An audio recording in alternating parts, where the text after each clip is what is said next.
Well, it's very lopsided when you look at those numbers, but you have to remember the last time these two teams played in Week 15 a year ago, the Cincinnati Bengals were able to come up with a big win. Here's a look at Zach Taylor, who has won 15-1 on the road in his third season, and Mike Tomlin in his 15th season as a head coach in the NFL. They have the flip of the coin. The Bengals have deferred. Ray McLeod is back, and here's the boot by McPherson out of the end zone. It's a touchdown. And the Pittsburgh Steelers will start it at their own 25-yard line with the 1st and 10. With a look at 7-time Pro Bowler Ben Roethlisberger. NFL Live watch-along reactions with the Cincinnati Bengals and Pittsburgh Steelers along with the Chicago Bears and Cleveland Browns. Thank you for tuning in and watching audio only. Thank you for listening to these NFL Live watch-along reactions. This NFL Sunday here in Week 3, we're underway in both games with both home teams with the football to begin. 1st and 10 from the 25-yard line for the black and gold Pittsburgh Steelers. Left to right across your television screen, radio, and audio dial. Handoff to number 22, the rookie running back at Alabama, Najee Harris. The Pittsburgh Steelers, they have to start fast once again today, establish a running game because, well, for one, they don't have one to begin with. And then two, with all the injuries for both of these teams today, along with Ben Roethlisberger, who is still injured with a pectoral injury that he suffered last week, still playing though. If they can get a running game going, take the pressure off of him, not, of course, having to do basically everything on the entire offense. Another handoff to Harris. Flag comes flying in about a yard or so on the carry. But if you find a running game, Ben, and okay, they run it on back-to-back plays, begin, penalty flag, going to be an illegal motion, it looks like, backing them up. Illegal formation, and that was on the right tackle and number 76, Chuk. So they'll replay the down. But if you find a running game, Ben's not going to have to do everything by himself, be basically the whole entire offense. As even with Pittsburgh's 1-1 record, okay, they went to Buffalo 2 weeks ago to begin the season, found a way to win late. Defense playing well, some injuries on that side of the ball those days, so who's going to step up in that regard? Game just underway. We're just now tuning in out of the Pistols. 2nd-11 bubble screen complete to Chase Claypool, number 11, the second-year receiver out of Notre Dame. Fighting Irish with a big win against Wisconsin yesterday. Claypool steps up to the number 2 receiver spot with Deontay Johnson out injured today as well. So, with Pittsburgh on offense, they, long story short, have to find a running game with Najee Harris. If it's not Najee Harris, well, go down the depth chart. Go down to Benny Snell. Go down to Kalen Ballage. Get them in the ball game, along with McFarland and Samuels. And hey, just wait until something clicks and go from there. Ben out of the gun, empty set. Going to go deep down the far sideline. Intended for James Washington, who also steps up. And intended for him. Incomplete. Quick 3-and-out for the Steeler offense. And here comes rookie punter out of Georgia Tech, Presley Harvin, to booming away. Georgia Tech with a big win last night as well against North Carolina Tar Heels. But now, of course, college of the NFL, punt almost blocked. We're going to have a return from the 27-yard line, missed tackle, and then brought down there by, looked like Marcus Allen, number 27, who, along with him on defense at linebacker, seems like he's been put on the back burner just to play special teams with the depth Pittsburgh has at linebacker. But with some injuries, of course, T.J. Watt and Alex Highsmith are both out today. Who's going to step up? Is it going to be Devin Bush, Joe Schobert, Melvin Ingram, Robert Spillane? I would hope to God it's going to be at least one of them, if not all four. But now the Tiger King himself, 1st and 10, Joe Burrow and the Bengals. Going to hand off number 28, Joe Mixon, former Sooner. They didn't boom West Virginia last night, but Boomer Sooner in the win. Mayfield, Browns quarterback, another former OU standout. Quarterback keeper for him, big first down run for the Browns. They're all tied up at home against the Bears as well. Both these games tied at 0 apiece. We'll get to the first half stats and scores, along with taking a look around the rest of the NFL coming up at halftime, as always. But yeah, Oklahoma should have 3 losses right now against Tulane, Nebraska, and West Virginia. I don't know how the AP poll is going to be looking in about an hour, so we'll get into that whenever that drops too, hopefully. 2nd and 8, Burrow looking to throw. He's out with a receiver on their offense today as well, and T. Higgins, that was intended for 83. The former Clareton native, former Pitt Panther, and Tyler Boyd, as the Bengals are rolling in the Steel City with a 1-game winning streak against Pittsburgh Steelers. Of course, Monday night right before Christmas last year. At home for the Bengals, picked up the win. Of course, the Steelers' losing streak began a few games prior to that against Washington and Buffalo. And that's when Pittsburgh, after they started out 11-0, lost 5-6 and lost the first round of the playoffs to these Cleveland Browns, who hand off to Nick Chubb for about a yard or so. That timeout by Cincinnati, but they're also looking to win in Pittsburgh for the first time in 6 years. As, of course, AFC North division rivals, they play 2 games apiece per year against one another, and they split last year. Pittsburgh beat Cincinnati right before Thanksgiving last November, and then Cincinnati returned favorite before Christmas last December. Split screen commercial on the timeout by Cincinnati. Both teams coming in at 1-1. Pittsburgh, of course, 2 weeks ago went to Buffalo, picked up the win, lost to the Raiders last Sunday. Of course, hosting Cincinnati today before heading to Green Bay next Sunday afternoon as well. And then Cincinnati, they have a 1-1 record as well, as mentioned, defeating Minnesota.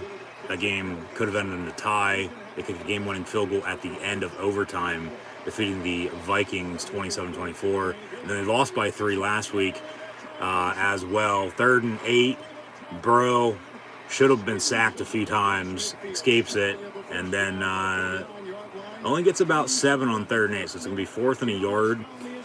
Hayward was the one who ended up bringing them down, but just as these Bears are playing their AFC North opponent here today in Cleveland, playing the other Ohio team in the NFL, the Bengals at home last week, since he lost to those Bears, the AFC North is playing the NFC North this year. Of course, Pittsburgh hasn't played anybody in their division until today, haven't played anybody in the NFC North either until next week, of course, at Green Bay. But it's a long season, of course, expanded as well with the 18 weeks and now 17 regular season games, and then the expanded playoffs return as well, with 14 and 32 teams going to be going to the postseason. But as I look at the schedule here, it's Cincy today. The next time they'll play the Bengals will be right after Thanksgiving. They don't get anybody else into the division until they go to Cleveland on Halloween, and they don't get anybody other than Green Bay on the road in the NFC North again until they get Chicago coming into town on the 8th of November on a Monday night. So, yeah, and then they get Detroit the week after at home, and then they go to Minnesota on a Thursday night in December. So it'll all work itself out, of course, and then they finish, as always, the NFL does, with divisional games. There must have been a penalty on that last play because of the... Yeah, it was 3rd and 8, and then it was 4th and 1, but then it was 3rd and 18, so there had to have been a holding to make it 3rd and 18. Now they got 12, make it 4th and 6. Cincinnati's back on to punt anyway, so Pittsburgh going to get the football back. Both teams with a quick 3 and out. As Ray McLeod's back deep to receive. Gets about 10 yards on the return, I'd say. 5 minutes in, all tied up at 0. The Bengals and Steelers. Both teams really can't At least on those 2 opening drives, couldn't do jack shit. But it's a long game. Of course, 60 minutes, not over until it's over. We'll see what gives, but thing is with the Steelers, once again, fast start. They were shut out 2 weeks ago at halftime against Buffalo. Found a way to come back and win it. The Raiders game was close at halftime as well. And then with as many field goals as Vegas had, still think of the Raiders as the Oakland Raiders or the LA Raiders, but more so the Oakland Raiders. Regardless of where they're at, they're still the Raiders. They're still the silver and black. And they host the Dolphins later on. But, they had a ton of field goals.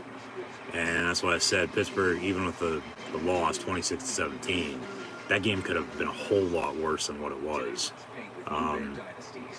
So just, they settled, and then they put it together in the second half, and that's how they ended up picking up the win, because they flat out beat them. And more power, credit to them. They looked damn good the first 2 weeks. We'll see how they look against Miami. I'd expect another win for them, just with Tua out for the next few weeks on IR now. But got a pretty good slate of NFL games today. As mentioned, right now it's Chicago and Cleveland. Justin Fields making his first ever NFL start back in the Ohio State, where he played his college ball at Ohio State after transferring from Georgia, of course. Both teams victorious yesterday as well. But tied up to 0 there. I know, like I said, we got the Raiders and Dolphins. Packers playing on the road tonight against the 49ers on Sunday Night Football. So that should be interesting, especially with, of course, Green Bay being Pittsburgh's ex-opponent. As always, first half stats and scores. We'll take a look around the rest of the NFL at that point in time too. So we'll dive into that category, then come back from a commercial break. But the Steelers back on offense, they have to establish a running game. At least we're running it, and they're going to run it again here on this first play of this drive, 1st and 10, toss play far side, and that's what you like to see. But it's going to be called back for a goddamn hold. So who's it on? There's a few injuries, of course, up front too, along with the 2 rookie starters, and there's one of them, number 53, Kendrick Green, the rookie out of Illinois, who's starting at center for the 3rd straight week, taking over for Marquise Pouncey, and his number as well. So just as they get an 11-yard run, they shoot themselves in the foot with a holding, and they got to replay it now 1st and 20. But that's what you like to see. That toss play far side, Najee with a block, gets 11, 1st down, but he gets called back for a hold. So now they got to start back all over, 1st and 20 from the 10. And Ben with a quick pass complete to Juju Smith-Schuster for about 4 yards. So chunk plays, I get it. Trying to make up for the penalty now. But, just try to keep moving the ball downfield. Move the sticks. Keep it simple. Ben doesn't look flustered or in any pain right now with that injury. They got to do a better job up front, though, as well, blocking. All starts up front. You got to be able to block to run, block and open play action. Take a look at Matt Canada, the Steelers offense coordinator, up in the booth. Empty set, 5 wide, 2nd and 17. Another quick pass, complete to Najee Harris, and then he hurdles a man, and he's going to be brought down after a pickup of 12, so it'll be 3rd and 5, but hey, guess what? Another damn penalty flag thrown on the play, so we'll see what the dirty laundry is from the Zebras, because it might be coming back once again. That's 2 big 1st down plays called back because of penalties. Now we got a pass interference on the Steelers. That was on Chase Claypool. So you get Claypool on a PI. It's probably more of a pick than anything else. But it's still pass interference in the end anyway, so it doesn't matter. That's questionable.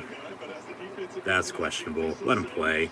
That's the thing. If it's a clear-cut penalty, throw it. If not, don't. Let them play. It'll work itself out. They'll play, tackle each other, and just go out and play football. You know, I tell you what, these damn officials this year. Out of the pistol. They're running this pistol formation a lot here early on in this game. 2nd and 23, slant, middle, incomplete, intended for Chase Claypool. And, yeah, you're going the wrong way. You need to be going forward, not backwards. It's now 3rd and 23. Like, seriously, how much worse or how much slower can you start every single week?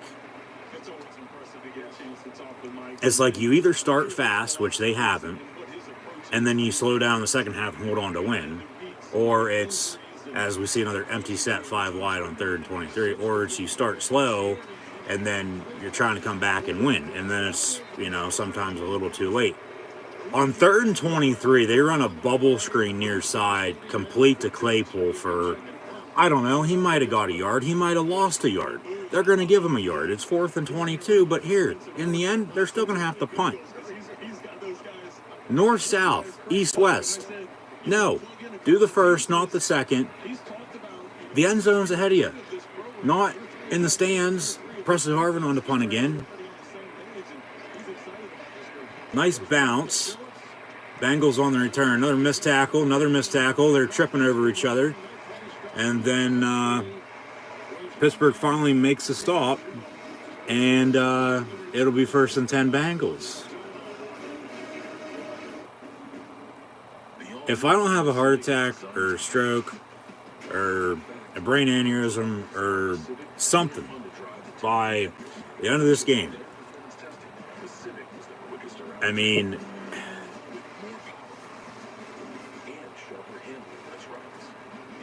we're not even 10 minutes into this game, and it's like, okay, power button on the TV, or turn something else on, or just go do something else, or, like, what the hell? Seriously, what the hell? Do they not know how to play football? Do they seriously not know how to play football? I mean, you can start with one, the play calling.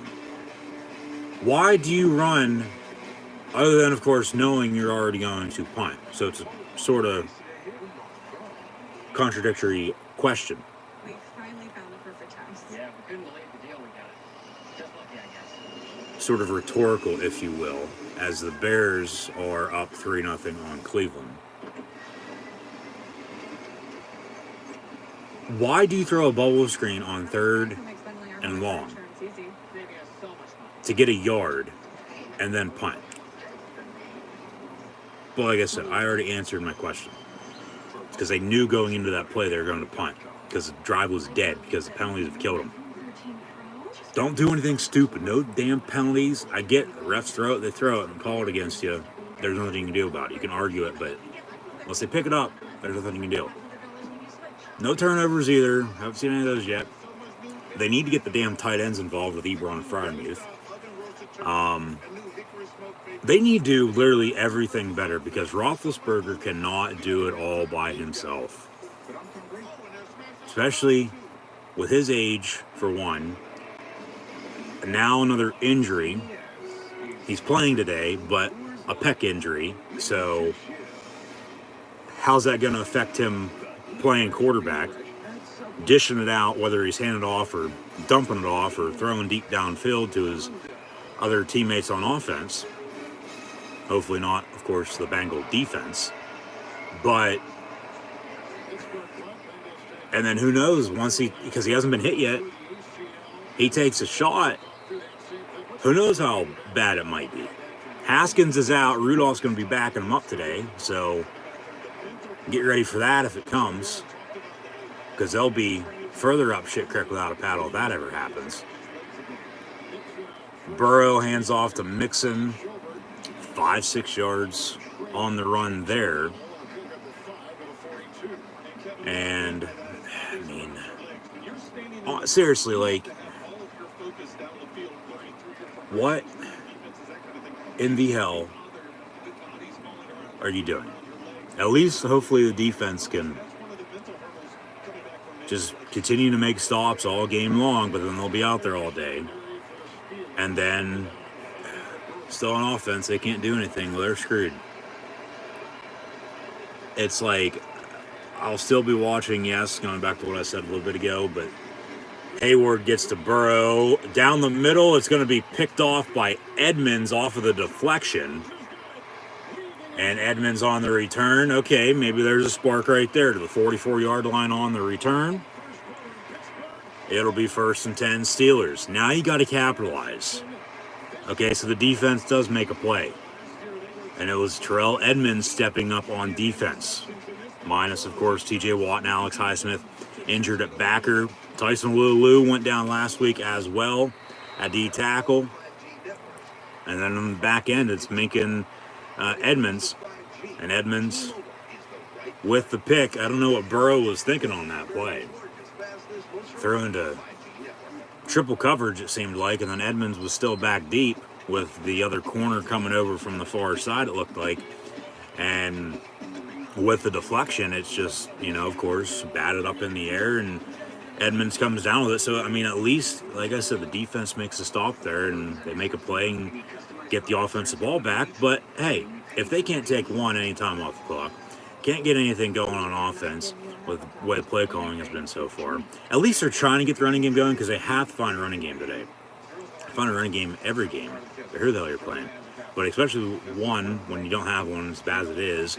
And then, like I said, with, Roethlisberger, injured, but he's still playing. Just hopefully you find a running game so he doesn't have to do it all. And if they can find that, and then Ben Roethlisberger things late in the game, if they need to come back and win it that way, then so be it. But, if they, of course, are now going to have the ball back here on offense following the turnover. If they can't do anything on offense, if they can't execute, they can't capitalize off this, it's going to be a long-ass game, especially the way how both teams have played so far here to begin today's game. Pittsburgh with 2 3-and-outs. Penalties have killed them, too. Yeah, don't get me wrong. You had a illegal formation and then a hold and pass interference on top of it. And they're going the wrong way. They're going backward instead of forwards. I get, they say you got to take 2 steps back to take 1 step forward, but not in football, you don't. Not in a game like this. I mean, it's not really that big of a game, but I mean, it is, because it's a divisional matchup in the AFC North, and all 4 teams with Cleveland, Cincinnati, along with Pittsburgh and Baltimore, are all 1-1. And the Ravens are on the road today in Detroit, taking on the Lions, who lost last Monday night on the road against Packers. Baltimore at home last Sunday night defeated the Chiefs. Chiefs and Chargers are underway right now as well. Pittsburgh here on offense, coming back from break, they have to find a running game. Play calling needs to be a little bit better for one, but find a running game. Need to capitalize now off of this interception, at least on defense. Like I said, they're keeping them in the game just as they tried to last week, but did 2 weeks ago against Buffalo. At least they're getting pressure on Burrow, but we got about 56 yards to go for Pater. We'll see if they can move the ball downfield or not. Handoff Najee Harris. 2, maybe 3 yards on the give, but it'll be 2nd down and medium here, about 2nd and 7, 2nd and 8, depending on the spot. But gotta find a running game. It starts up front. You gotta go block for one, but you gotta find a running game, because Ben really hasn't thrown it. I mean, he has. They take that one deep shot to James Washington. Once again, Deontay Johnson out today with an injury. Should be good to go, though, next week, hopefully. So says Mike Tomlin. But other than that, it's, short bubble screen to the left, to the right, dump off over the middle, bend, incomplete, intended for Ebron, out past midfield. Sort of a bullet, but on that play, he had to throw it like that to get it to him. But at the same time, as Buffalo takes a 7-0 home lead against Washington, and Ebron's going to come out for a play here. It's 3rd and 8 for Pittsburgh. it didn't look like really anybody else was open downfield. So, I mean, trying to make a play out of nothing, but you don't want to do anything stupid and turn it over because just thinking, God damn it, false start. Yeah, just shoot yourselves in the foot again. And that was on Trey Turner, who got thrown out last week. He's back playing today. Hopefully not pushing and shoving and spitting on people, but I'm sure he got a talking to after last week's loss. But yeah, false start by him. That's 4 penalties now on Steeler offense. Legal formation, a hold, a pass interference, and now a false start. Just pathetic. Gone the wrong way. 3rd and 13. Ben gonna pump fake, gets drilled, and then it's picked off. What a catch by the D tackle. I don't know how the hell Cincinnati picked that off. But as I was just saying, that bullet pass he threw to Ebron that fell incomplete, they can't capitalize for one. They turn it over just like Cincinnati did. Now we'll see if the Bengals can capitalize. I mean, even better pressure by the Bengal defense there to get to Ben. Pump fake. If he would have threw it, that wouldn't have just happened. But he pump faked, held on to it, tried to throw it again, and now he's holding his right arm. Did take a shot, and of course with that pec injury, well, we'll see, how Ben's going to be going moving forward. Holding that right arm, right elbow. Of course, 2 years ago against Seattle, he was done for the season after that. But that bullet pass, if he would have, threw it a little bit harder, just the pass in general, if there would have been somebody, standing on the back end, back on the secondary, that ball might have been picked off. And then they do end up getting an interception off Roethlisberger on that drive. And,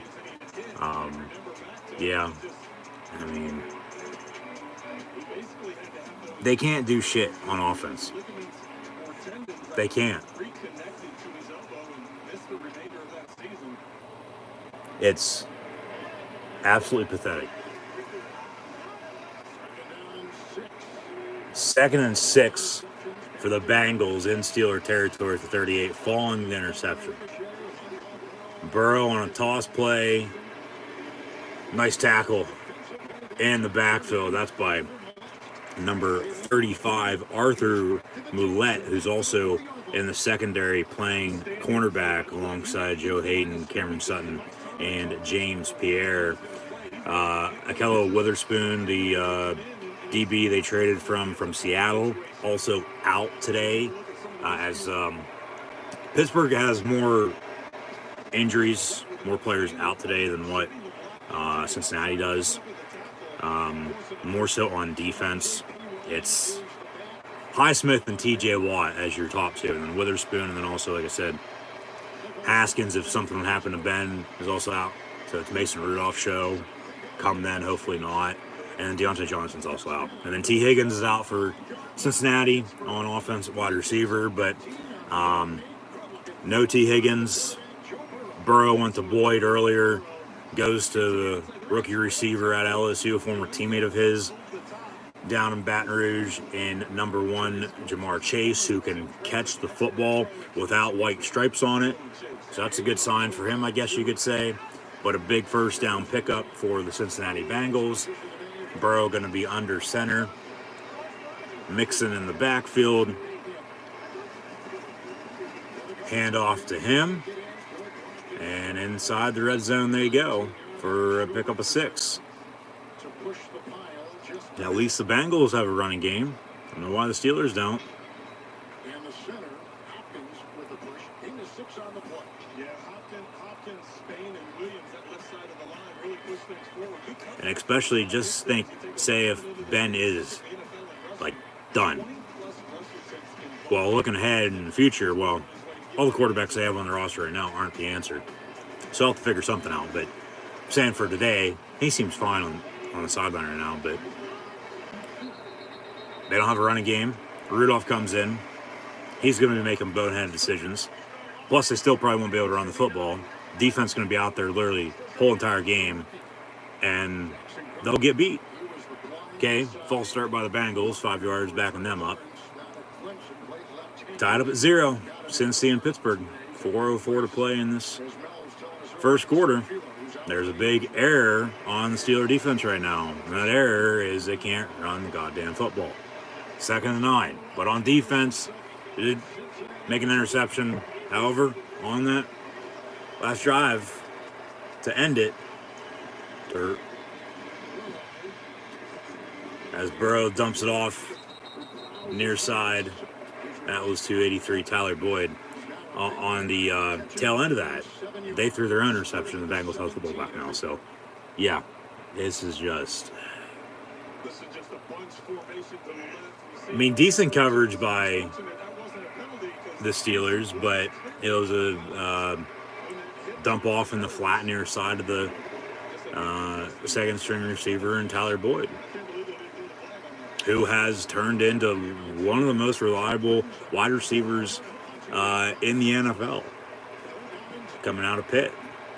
3rd and 2, empty set 5 wide from the 17 play clock winding down. They barely get off. Burrow looking to throw, complete to guess who? 83 Tyler Boyd again. He's used to playing at Heinz Field, used to scoring end zones at Heinz, getting in the end zone, scoring touchdowns at Heinz Field, I should say, and he does just that. And the Bengals take an early 6-0 lead. They capitalize off the interception, unlike the Pittsburgh Steelers, and they take an early road lead here today at the Pittsburgh Steelers in this AFC North battle. Just all day to throw, over the middle, complete, missed tackle by Melvin Ingram, and Boyd dives into the end zone for a touchdown.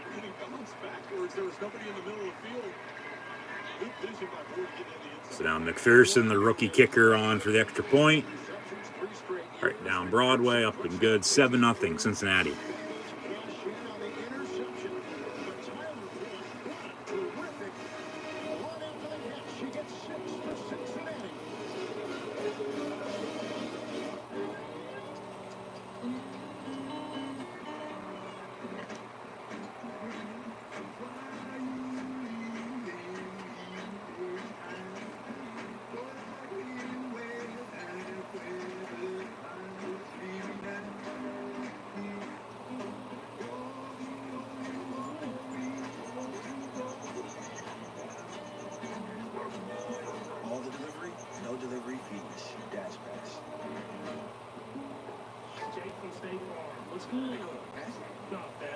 Typical sneakerhead working here for the employee discount. But speaking of deals, our regular guys like me are getting the Patrick price. That can't be real, right? Listen, State Farm offers rates that fit any budget, even yours. Typical sneakerhead.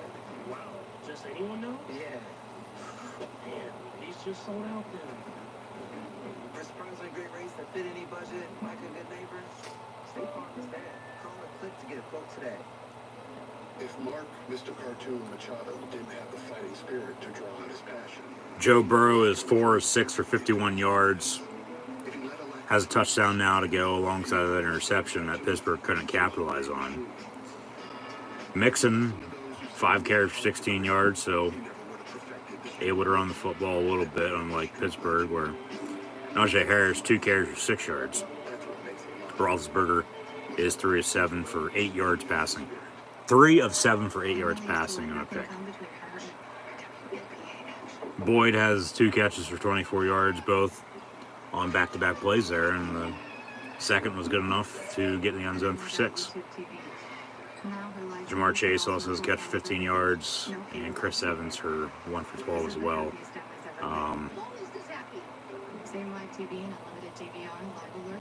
Might be a long afternoon, Steeler Nation. A long afternoon.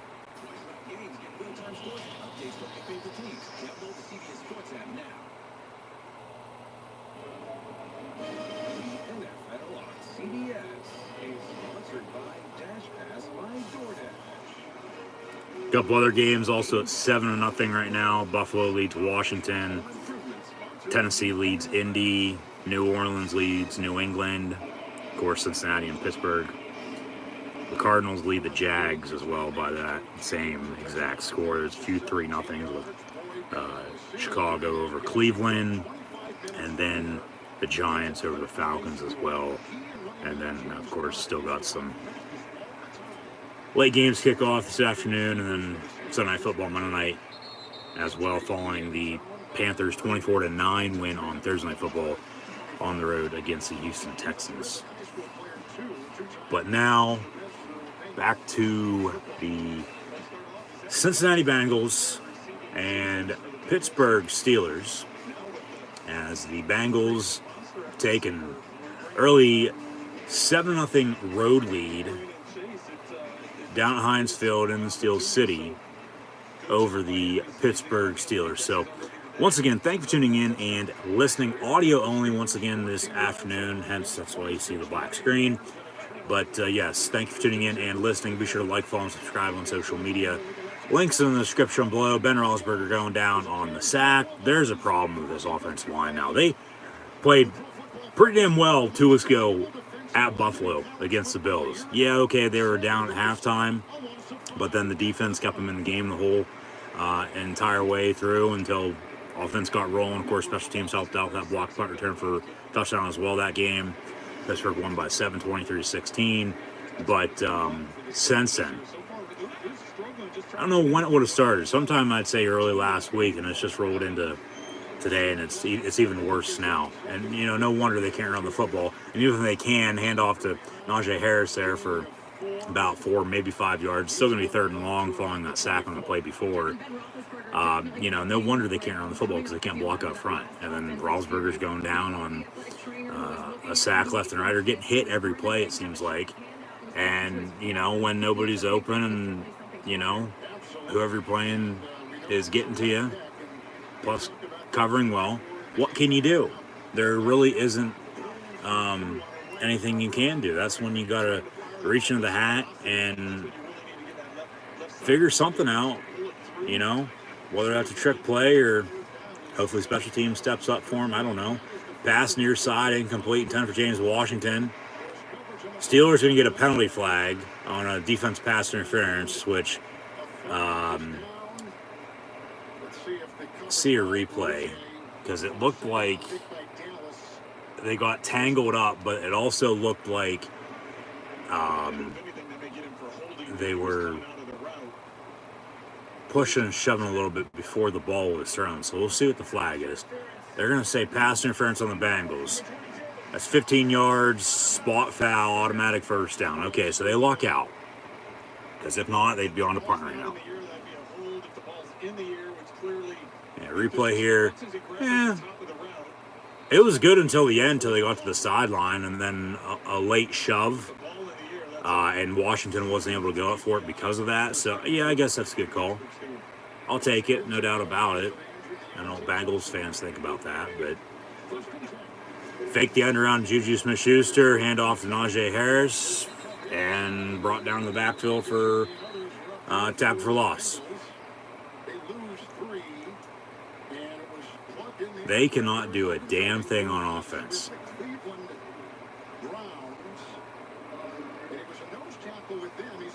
It's like you have,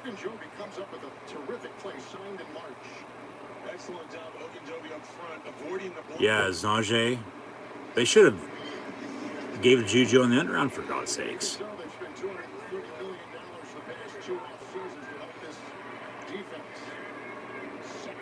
Juju, speaking of him in motion, 2nd and 13, under a minute to play in this first quarter. Ben looking to throw. It's caught by Claypool at the 40.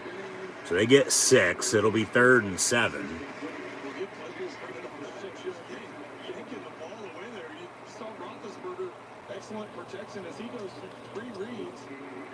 But, yeah, man, this offensive line just past few quarters at least, because they played well, I thought, against Buffalo, because they were able to run the football when they needed to late in that game, even though they didn't have a running game, and they still don't. Through, of course, all last week and now first 15 minutes today. Offside on Cincinnati. Ben's got a free play. They're going to roll it dead, I think, but the pass is going to be caught by Claypool. Yeah, they're going to roll it dead. That play ain't going to happen, because he was way offsides. And then they got the ball off, and yeah, before the snap, neutral zone offside infraction, 5 yards. They'll Replay, third down. Be 3rd and 2 though now.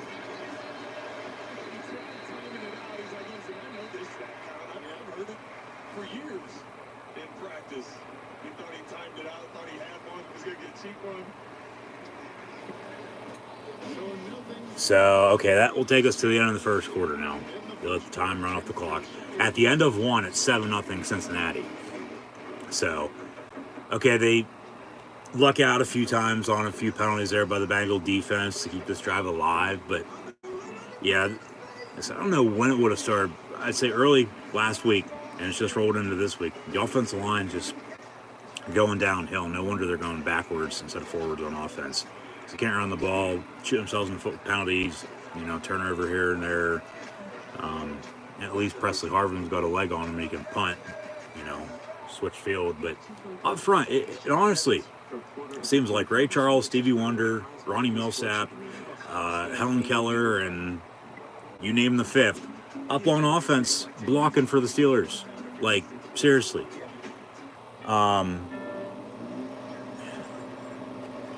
And I don't know, of course, all jokes aside, who'd be playing what position, but it's pathetic. I get they lost how much after loss last season, with, of course, a few players retiring, a few players signing elsewhere. You got to do what you got to do, and they got 2 rookie starters up front at tackle and center, on the left side there with Dan Moore out of Texas A&M. They lost to the Hogs yesterday. And then Kendrick Green out of Illinois at center. And they lost Purdue yesterday. So, regardless, college to the NFL, they're playing on Sundays now. But, yeah, no wonder they were, and I get you can get steals later on in the draft, but no wonder they were like 3rd and 5th, 6th round selections. But reliable. That's why I said the offensive line, it seemed like they played well week 1. But to an extent, flip side of that, they didn't. But at the same time here, one game at a time, you still got to move on. Okay? And you still got to progress. You got to continue to play better. And that's what last week, I guess that's when it would have started, and it's gone downhill since. I don't know what anybody else thinks about that, but the Steelers on offense, if they can't get a running game going, I don't care if they started out 11-0 last year or not. They lost 5 of 6. That's how the season ended. Now they're 1-1. Might be a long game, might be a long season, because Roethlisberger's not going to be able to do it all by himself. Because especially if you can't run the football and you're throwing all the time, well, guess what the defense is going to do? They're not even going to try to stop the run. They're just going to try to stop the pass because they know you're going to throw every goddamn play. But then maybe that's when you get the running game going, and then you try to get some balance to it, and you catch them off guard and beat them deep maybe. I don't know. The play calling needs to be a little bit better. I get on that play, 3rd and 2. Ben with a quarterback keeper. Ended up rolling out, pump faked, and then dove at midfield and had enough for a first down at that point and picked up a Pittsburgh Steeler first down.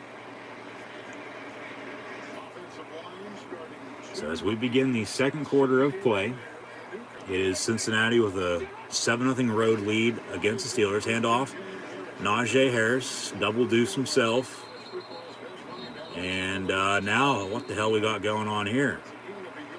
Chris Pratt, 57 for the Bengals. Yeah.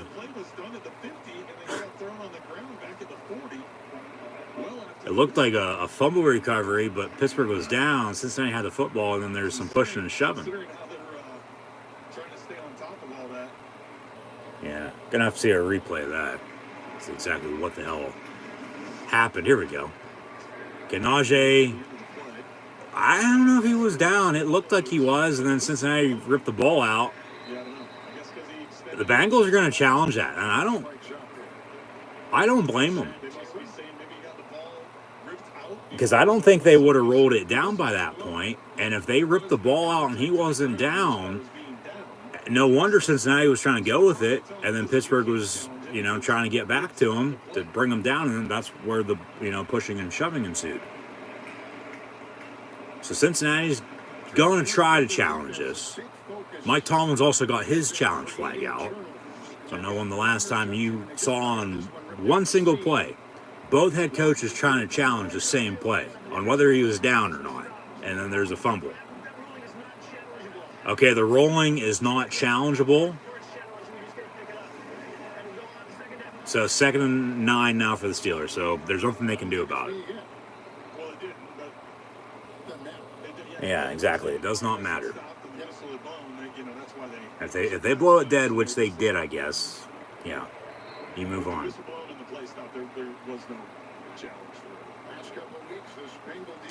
So now 2nd and 9 for the black and gold from the 49-yard line. Trips in a bunch near side with what looks to be James Washington, Chase Claypool, and Juju Smith-Schuster. Of course, Deontay Johnson out today. Jared McLeod. In the return game, pass goes to Claypool. And on 2nd and 9, I'd say, 2, 3, maybe 4 yards. It looks like they're going to give him 3, so 3rd and 6 to come. 12:55 to play in this first half. Sort of a slow-paced first half here. It seems like normally by this point, we'd be early second quarter, but,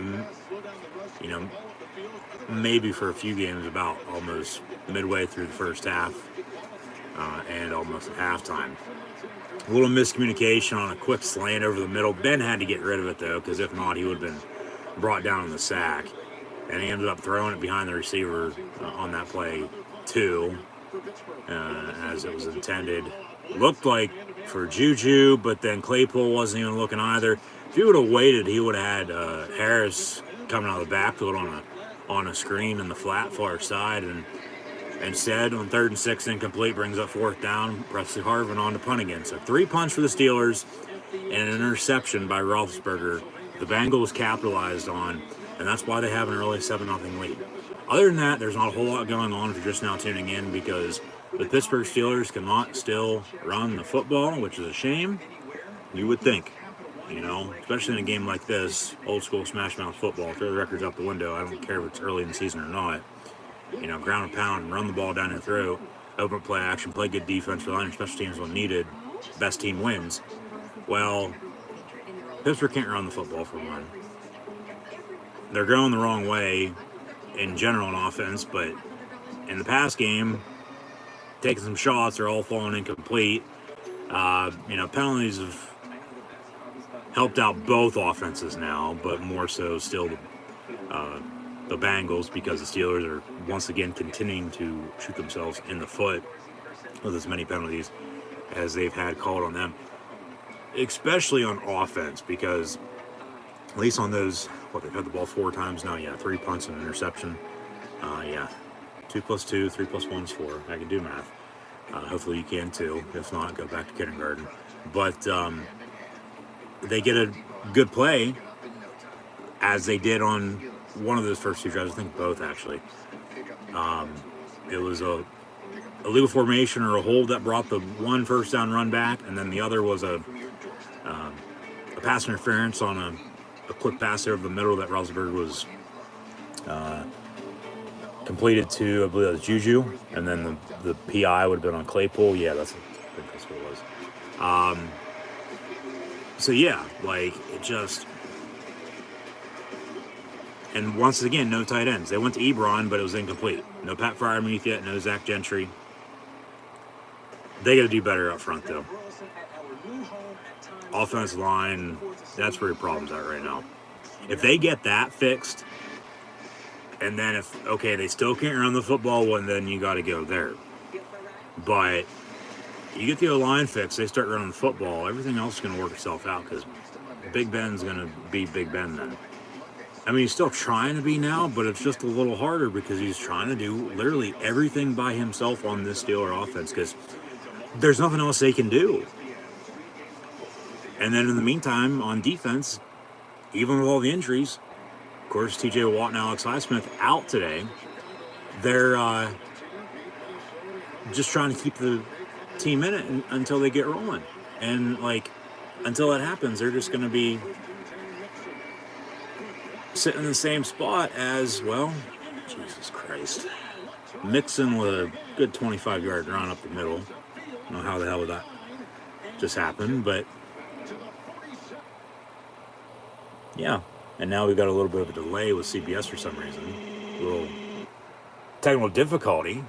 I say take this back to the rainbow screen in their production. Now we're back to live TV. Okay. Yeah, Mixon with a big run from the 46, 1st and 10. Hand off to him again, about a yard or so. It's a 2nd and 9, but yeah, you're just going to be in the same spot.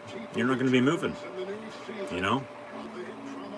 Chunk plays. You got to chip away at this, chip away at that, and it'll work itself out eventually. It's just a matter of when, but I don't know how you give up a big rushing play like that, like they just did.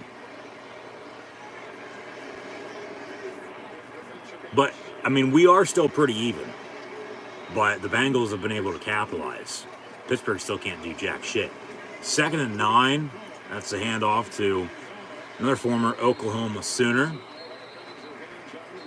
And Samaje Perine. And he's going to be stuffed to the line of scrimmage. Be 3rd down and 9. Nice tackle by Terrell Edmonds. So I guess, okay, Edmonds is the one stepping up on defense right now. With the injuries to T.J. Watt and Alex Highsmith in the middle of the defense. Back end Edmonds has that pick, of course, making some stops as well. An empty set, 5 wide for Cincy from the 46, 3rd and 10. So they get that big run, but they haven't been able to do anything since. Burrow going to step up. Joe Schobert going to bring them down after a few-yard run. 4th down. Steeler defense holds. On to punt is the Bengals, and Pittsburgh going to get the football back. But just like I said, if they can't do anything once they get the ball back and the defense is out there the whole entire game, special teams needs to make a play. Punt return, I remember last year, I believe it was the Bengal game, the one in Pittsburgh, with no fans, of course. Heinz Field filled capacity today. Ray McLeod returned a punt for a touchdown in that game, if I'm not mistaken. He's back deep to receive this once again, as it's turned into a punt contest. Fair catch, signal forward inside the 10, be 1st and 10 Steelers from their under 10 to play in the 2nd quarter now, 9:36 to be exact, as the Steelers trail 7-0 at home against Cincinnati Bengals in this AFC North battle here this afternoon during the 3rd week of the 2021 NFL season. But just after that, Burrow interception earlier, and then Roethlisberger threw a pick on the tail end of that drive, and then they capitalized off of that, and that's why they have the 7-0 lead right now. As I said then, At Northwestern Mutual, our version of financial planning helps you live your dreams today. Find a Northwestern Mutual advisor at and I'll say now, they can't take any time off the clock. They, once again, can't find a running game. Can't do basically anything on offense. Just a yard here, yard there. Well, you got to get at least 10 for a 1st down. Move the ball. They're going to have a ways to go, basically the length of the field. At least, hell, we haven't even said Chris Boswell's name yet because they haven't even been in field goal range for him. You know, it'd be a different story if they were able just to, get in field goal range. Okay, you're having to settle because the drives are stalling. But then, you're at least getting some points on the board. No, they haven't been able to move it that far. But if it keeps up, it's just going to get worse. It'll be a long afternoon, no doubt about it. But, with all that being said, too, like I said earlier, that if just in general, if they can't move the ball, especially, seems like the problem. We know the problem's up front, the offensive line. Can't run the football. Ben having to do it all by himself. No wonder he's under pressure every single play. injury on offense as well, with Deontay Johnson, along with Eric Ebron. At least last year into this year, they've sort of learned to catch the football. And the thing was, DJ 18, he went down on the final play of the game last week. And from what I've heard, it's a bone bruise, and Tomlin has said that, he should be good to go eventually here shortly. Just out today, though, so earliest at next week. And then they got, a couple more games before the bye week. But, yeah, they are just going to be in for a long game because the offense, if they can't do anything, the defense is just going to be out there all day long. Handoff, 2 yards. And that's the thing with running the ball, chunk play after chunk play after chunk play. Eventually, you're probably going to break one. You hope to, at least. As Freiermuth comes out, I don't know why they don't go to the tight ends more than they do. Ben is 5 of 10 for 17 yards passing and an interception. So 5 completions for 17 yards. Going to dump it off on the screen. Near side, Najee Harris makes a man miss. Going to be brought down right at the marker on 2nd and 9. Looks to be short, 3rd and inches. Unless they give him the spot for 1st and 10. Now it'll be 3rd and short, 3rd and 2 officially.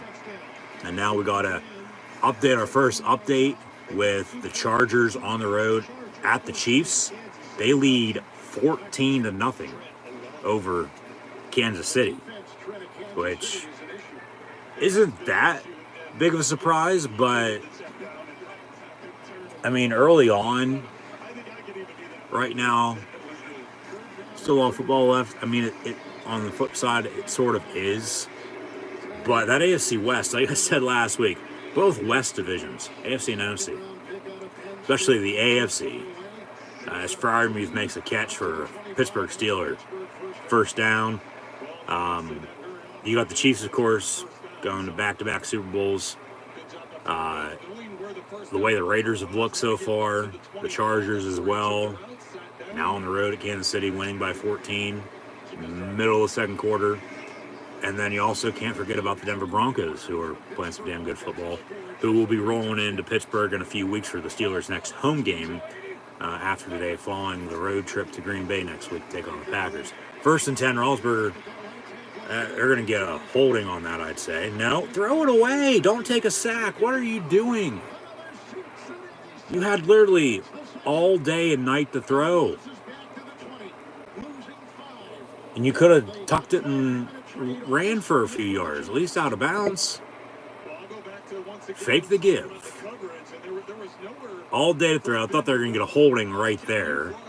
Roll out, pump fake, and then still nobody open. Credit to the Bengal defense. Nobody's open. He can't do anything. Well, no wonder they're getting to him because they can't block up front. They can't run the football either. But at least throw it away. Don't take a sack. 2nd and 15. Pump fake over the middle. It's going to be caught by Juju. Juju's going to get 15. Spin move. Get 16, actually, for a Pittsburgh Steelers 1st down. So, sack or no sack, next play they get a 1st down. They move to 6 again. But they need more of that. They just need to try to be balanced if they can. And switch it up when needed. I don't know how he got wide open over the middle like that, especially the way Cincinnati's been playing defense so far today. But yeah, it's just 1st and 10 from the 36, out of the pistol. They're running this pistol formation a lot today. Hand off Najee Harris. Okay, 1st down run for him. Right at the marker. Okay, they're going to give him the 1st down this time. But hey, what do you know? Another penalty flag on the field. So that's 3 runs, 3 1st down runs, I might add, from Najee Harris today, and they're all getting called back because of a penalty. Look down to your feet right now, people. Just imagine you just shot yourself in the foot because that's exactly what the Steelers are doing. Got a hold on 69 Kevin Dawson. And yeah, come on. It's going to be easy to see once he gets up. He's right here. Watch as he comes up. See if there's a good holding or not. Holding happens on every play, no doubt about it. Just a matter if they call it or not. Has his arm Maybe a little bit. pulls the jersey back. That was easy for the- that's why both officials should Yeah. have said, There's nothing you can do about it. They threw it. They called it. And it'll be 1st and 17 now from the 29. Pittsburgh still has all 3 timeouts here with 5.5 to play in this second quarter. Still 2-minute warning to come. All right, no sack. No penalty. They're out past midfield, even further than what they are right now. But regardless if they have the sack or not, which they did, regardless if they have the penalty or not, which they did, the next play, the pass was complete for 16 Juju, first down. Handoff to Najee Harris, 18 yards on the run up the gut, another first down for the Pittsburgh Steelers. And now pass near side complete to Chase Claypool. He gets 13 for a Steeler first down. So now they're starting to build some rhythm, get some momentum built up, and they're starting to move the football downfield now, which is a good sign. They're going hurry up. You got a few Bengal defenders hands on hips, which you know you're doing something right if they're doing that. Hand off to Najee, no gain, 2nd and 10. Yeah, I'd slow it down just a tad, but you know you got a good thing going, so keep it moving. At least if you can't punch it in to tie it up at 7 before halftime here. Plus, both teams are probably going to get the football back before the half anyway. 4:20 to play. At least get a field goal. At least get a field goal out of this. It's the best drive all day so far. Hell, it's your best drive since late, early, 3rd, 4th quarter last week. 2nd and 10 from the 40. Pump fake by Roethlisberger. Don't take a sack. Over the middle. He knows better not to take a sack. I don't know why he took a sack on that play earlier on this same drive. Over the middle, though, complete to Juju. And 7 to 19 goes for 6. And it'll be 3rd and 4. He's starting to like to pump fake all the time, too, now. I noticed that. I don't know why, but. 3rd and 4.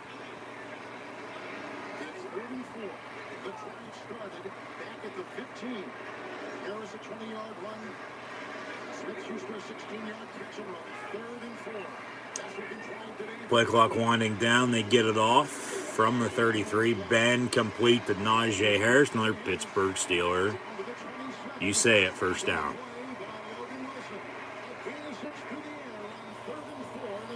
All right, so first down after first down after first down in this drive. Can they punch it in? Now under 3 to play. Steelers score. Bengals, unless they make a stop on defense, they won't get the ball back to begin, or they won't get the ball back before halftime.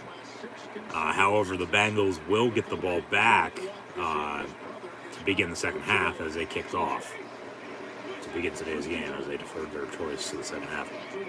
Shuffle pass to the fullback in 44, Derek Watt. So there is one Watt active today. And it's the one nobody thinks about is JJ's out in the desert now with the Cardinals following his departure from Houston. And then TJ Watt is out injured today for the Steelers. But on offense for the Pittsburgh Steelers, Derek Watt with a reception. 2nd and 7. That went for 3. 2:08. They're going to let it go down the 2-minute warning and go from there.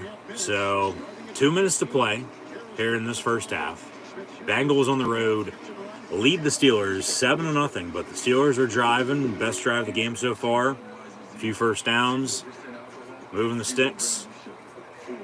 About to punch it in, hopefully. If they settle for field goal, so be it. I'd like 6, make it 7 here shortly. But they still got 3 more timeouts. So really, if they were smart about it, they could run this clock out, along with scoring a touchdown to tie it up before halftime. And then you're tied at 7 at the half, rather than the Bengals getting the ball back real quick before halftime and then doing something of their own, plus Cincy also getting the ball big in the second half. So, play it smart, of course, with the play calling, clock management as well. Running game's starting to come alive. I'm not going to go out on a limb just yet and say they have a running game, even though, 2 weeks ago in the win against Buffalo, they sort of did in the second half because they were able to run the football when needed, especially late in the game. That's when, especially, you have to run the football or need to run the football. Both works, but yeah. Najee's number one. They're going with him as a bell cow. There really is no committee. I don't think there really would be anyway, because Snell, Balaj. I like Balaj a little bit better than Benny Snell, but they're not true number ones anyway. And then feel bad for McFarland and Samuels, of course, because they got put on the practice squad. And Derek Watt was his first action here today. I mean, he's been in the other 2 games, but he was a fullback. Nobody uses a fullback anymore. He's just in the block. At least he caught a pass. And now they have a 2nd and 7 here with 2 minutes to play in this first half. So, honestly, how much is it going to take for them to score some points and not get shut out for the second time in 3 weeks in the first half today? That's what I said, and I'll say it again next week if you tune in then for the Packer game. The Steelers need a fast start, because if you don't start fast, then you're playing catch-up in the second half, okay? We're at Heinz Field, 2 minutes to play in this first half. Bengals lead by 7-0. But the big dogs in Pittsburgh, oh, that's a boat. WWE Extreme Rules later on tonight, the big dog Universal Champion Roman Reigns is going to be defending in an Extreme Rules match against the Demon Finn Balor. Be sure to tune in for those live watch-along reactions. Those will be audio only this evening as well. Be sure to subscribe. But, yeah, you don't start fast, you're playing catch-up in the second half. But if you start fast, in the Steelers, they'll slow it down in the second half and, try to hang on to win. 2nd and 7, handoff to 22. And 2, maybe 3 yards for Harris.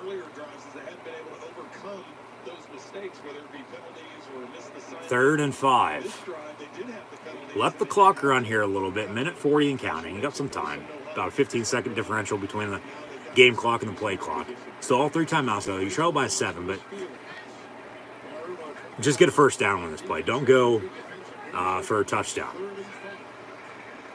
Now, if you score, okay, so be it. I'll take it. But 3rd and 5. Ben, dump off near side. Complete to Naj. Stiff arm inside the 10, down inside the 5 at the 4, 1st and goal with 1:11 to play here in the second quarter for the Pittsburgh Steelers. Is there a penalty flag on that play? There better than fucking not be. I don't see one, so that's a good thing. Seems like every, big play they've had, Steelers call timeout. Okay, that's what the delay is. They call timeout. Seems like every big play they've had today, other than the last few on this drive to continue this drive, there's been a flag thrown to, back them up. And then it's like, okay, we'll punt. We're fine with that. On to the next drive. Yeah, get back out there, D. Something like that. But at least they're being smart about it. Don't want to go hurry up, do something stupid. They slow it down, call timeout, and just hopefully they can punch it in here. Because if so, and then who knows what will happen in this final minute, but then make a big stop to begin the second half. Heinz Field coming alive. Get into the fourth quarter. Sort of a low-scoring game, yeah, no doubt about it. Who knows what's going to happen then? That's why they play the game, folks. Not side on paper, side on field. Empty set, 5 wide. Go to Freiermuth. They do over the middle. He reaches across the goal line, so to speak, into the end zone. Touchdown, Pittsburgh. Yeah, it was an empty set. They had, I believe it was Juju lined up out wide near side. The other 3 were top of your screen. And then as I saw the formation, okay, where's the tight end? Freiermuth was lined up on the line near side. And Ben rolled out over the middle, 4-yard pass. Freiermuth caught it in traffic. into the end zone he went. Touchdown, Pittsburgh. And now Roethlisberger is one passing touchdown away from 400 in his career. Extra point by Boswell up and good with 1:04 to play in this first half. The Steelers tie it up at 7 against the Cincinnati Bengals. 7 apiece. 4 yards to the rookie tight end out of Penn State.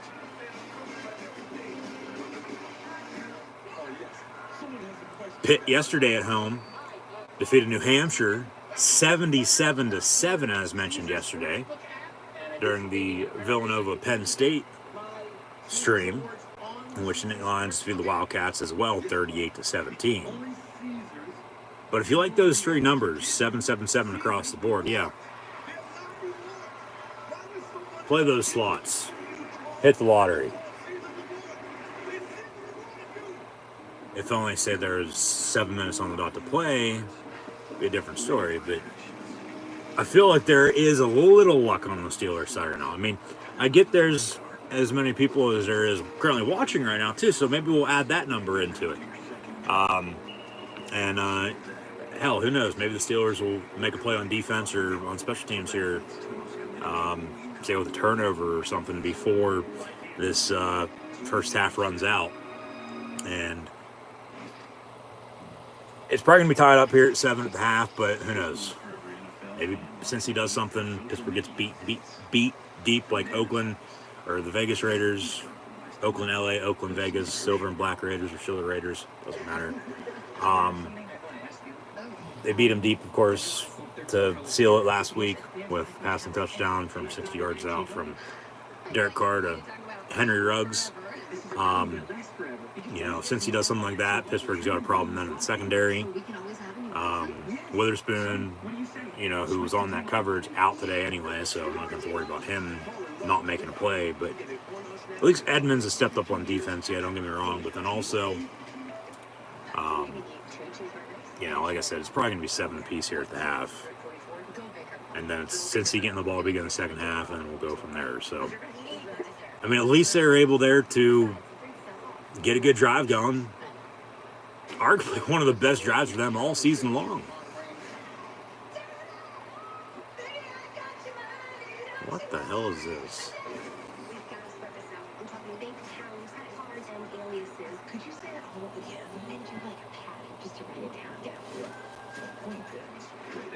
Okay.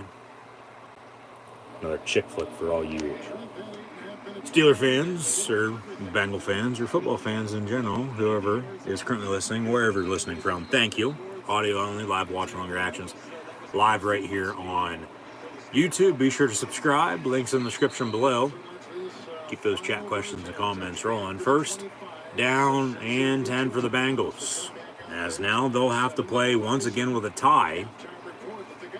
It was tied up to 0 before they took an early 7-0 lead, and then the Steelers just tied it up at 7. So we're tied in Pittsburgh with the Bengals and the black and gold at 7 apiece. Also, in Northeast Ohio, the Browns are hosting the Bears, and they're all tied up now as well at 3 apiece. So some low-scoring affairs, along with a high-scoring affair, middle of the second quarter, up in upstate Western New York with the Bills hosting the Skins. 21-14 your score there with Buffalo leading. Okay, pass over the middle from Burrow, complete to Tyler Boyd. His go-to target today with T. Higgins out. Of course, no more A.J. Green either. He's out in the desert with the Cardinals now as well. So, yeah, it's Jamar Chase, Tyler Boyd, and T. Higgins, with Boyd being the most experienced veteran receiver that they have. And they haven't talked about Pittsburgh not going tight ends until just hitting Freiermuth on a few passes, including the touchdown to tie it up at 7. The Bengals haven't gone to their tight ends yet either. Pass deep down the middle, just a little too much for Tyler Boyd. Good coverage by the Steelers. Ball falls incomplete. But there is, and you guessed it, yeah, a personal foul, roughing the passer, penalty flag on the Steeler defense. 15 yards automatic first down. That was on number 8 of the Steelers on defense. Yes, I get that number is odd for a defender in the National Football League, but because of the new NFL the rule change on depending on your position, you can basically wear whatever number you want to now. And yeah, Melvin Ingram, number 8 on the roughing, the passer. From the 47, 1st and 10. They got a ton of time, 51 seconds and 2 timeouts. That's like a year of football for an offense. Over the middle on the slant, it is caught by number 80, Mike Thomas, not the New Orleans Saint receiver, as he's still down on the bayou, but of course, not the same one playing with the Bengals, still down there, as mentioned. AP poll just dropped as well for college football. What do we got? We'll take a look at this at halftime. How about that? Sound good?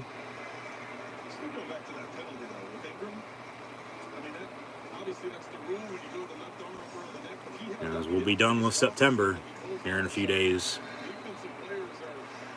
College football will roll on just as the NFL will later on tonight. Sunday Night Football, Monday night tomorrow. The Eagles and Cowboys Thursday night. These Bengals in action at home against the Jags. Deep ball caught, touchdown Cincinnati. Go back to LSU. Joe Burrow to Jamar Chase with a go route down the far sideline, right on the money, touchdown Cincinnati. Maybe a little bit of a push off by Chase to number 42, James Pierre. But, I mean, there might have been a little bit of defensive hold on it, too. So they're letting him play. And Burrow hit his man deep. Jamar Chase, no white stripes on the football, able to come down with it. Touchdown, Bengals. So they didn't even need 30 seconds of time to drive and score another touchdown to retake the lead here before halftime. And then they'll also get the ball to begin the second half. So the Bengals retake the lead. It is now 14-7. Maybe these offenses are about to come alive. We'll see. Pittsburgh going to have 37 seconds and 2 timeouts to try to get something going of their own before halftime now as well. Of course, yes, would like a touchdown tied up. Just getting field goal range. Kick a field goal. Going to half down 4. Hell, knowing them, though, even with the 2 timeouts, I'll take a knee with 37 seconds to play and going to half down 7. But with 2 timeouts, also use the sideline. It's your friend. It's going to stop the clock for you. Yeah. See what Pittsburgh does here before halftime, and then we'll get into halftime here with some first half stats and scores, and then we'll take a look around the rest of the NFL. As mentioned, the college football AP Top 25 poll just got released as well. No surprise with top 2, Alabama, Georgia, as it was. Oregon still 3 as well. Penn State jumps both Oklahoma and Iowa from 6 to 4. Iowa stays put at 5. Oklahoma drops to 6 after almost losing and should have lost to West Virginia last night. Should have also lost to Tulane and Nebraska a couple weeks ago as well. Cincinnati jumps to 7 as Clemson, who was in the top 10, losing in double overtime on the road at NC State, they drop to number 25. They had been ranked in the top 10 in the AP poll for 97 straight weeks. But now, for the first time since then, they are just barely in the top 25 at 25 respectively. Ahead of them is NC State at 23, who they lost to yesterday. Wake Forest at 24 after they defeated Virginia on Friday night. Auburn still at 22. Auburn has not moved an inch after entering the top 25 before the Penn State game. And they lost, of course, to the Nittany Lions in the whiteout last Saturday by 8, 28-20. They came from behind yesterday, defeated Georgia State, I believe, at home. They stay put at 22. But also here in the Top 10s were back to the Steelers. We got Alabama, Georgia, Oregon, Penn State, and Iowa, your top 5. So that Penn State-Iowa clash a week from Saturday. Now officially going to be a top 5 showdown. Penn State, of course, with a home game against Indiana this upcoming Saturday night on ABC. Hopefully tune in for live watch along reactions. Then live right here on YouTube as well. In the meantime, Iowa this upcoming weekend, the Hawkeyes, they will play at Maryland on Friday night. So maybe a little bit of a trap game for both teams before the big top 5 showdown a week from Saturday from Kinnick Stadium in Iowa City. That game will now kick off on the 9th of October, a week from Saturday, October the 9th at 4 p.m. Eastern Time. So, 4 Eastern kick on Fox. Of course, live watch on reactions for that game as well. Pass near side, intended for Claypool. He had it, dropped it, incomplete. Good coverage, though. Took a big hit. Incomplete. 2nd and 10, 33 seconds play. We'll get into the rest of the top 25 here coming up at halftime with some first half stats and scores here for this first half with the Bengals and Steelers, along with taking a look around the rest of the NFL as well. So stay tuned. 2nd and 10. From 25, Ben looking to throw, going to pump fake, roll out, almost went down on a sack, and then gets rid of it. It's incomplete, 10 for Najee Harris. Why don't you tell Ray McLeod to do something and run down the far sideline? He would have been wide open. Been a big first down pickup there. But no. Ben tries to fit it in a small hole for Najee Harris, and it falls incomplete. 3rd and 10 from the 25. So they have not moved an inch, even though 12 seconds have come off the clock. They still trail by 7 at home against the Bengals, 14-7, as the Bears and Browns hit halftime, with Cleveland now leading 10-3 in Justin Fields' first ever NFL start. Ben gives it to Harris for 2 yards. It's 4th and 8 with 16 seconds. Cincinnati going to call their 3rd and final timeout. Going to get the ball back here with the Steelers punt upcoming from Presley Harvin. We'll see if his blue suede shoes can pin Cincinnati deep. Hopefully don't give a big return. They're going to add 5 more seconds back on the clock with 21 seconds to play now. So they got some time. No timeouts, Bengals. Up 7. Of course, use the sideline. It's their friend as well if they're smart about it. But then they're also going to get the ball to begin the second half. So it's not looking good for the Steelers. It wasn't looking good, and then it was looking good for a second. They tied up 7, but then they give a big, passing touchdown. And now they're going to have to punt because they can't do anything still. Fair catch signal 4 at the 32 by the Bengals. They'll have a 1st and 10. From there, 15 seconds to play. They wanted to call a timeout unless they have a plan to do something here. So they're going to try to at least get in field goal range to go up 10 at the half rather than leading by 7 on the road against the Steelers. Halftime on Fox got some highlights with New Orleans and New England. That game would be 10 times bigger than what it is right now if only Breeze and Brady were still on their respective teams. But New Orleans leading by a few scores on the road. Washington Buffalo as well in a close one from Orchard Park. Deep ball down the middle. It is caught by Tate. You got to get up there and spike it with 5 seconds. Maybe take a deep shot for another Hail Mary. Flag on the play, though. Holding on the Bengals. That'll be a 10-second runoff because they don't have a timeout.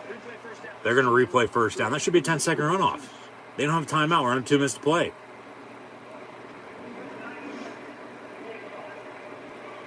Okay, they're going to put 9 seconds on the play clock. Well, it's still under 10. That should be a 10-second runoff. We should be at halftime right now. They should not get another play.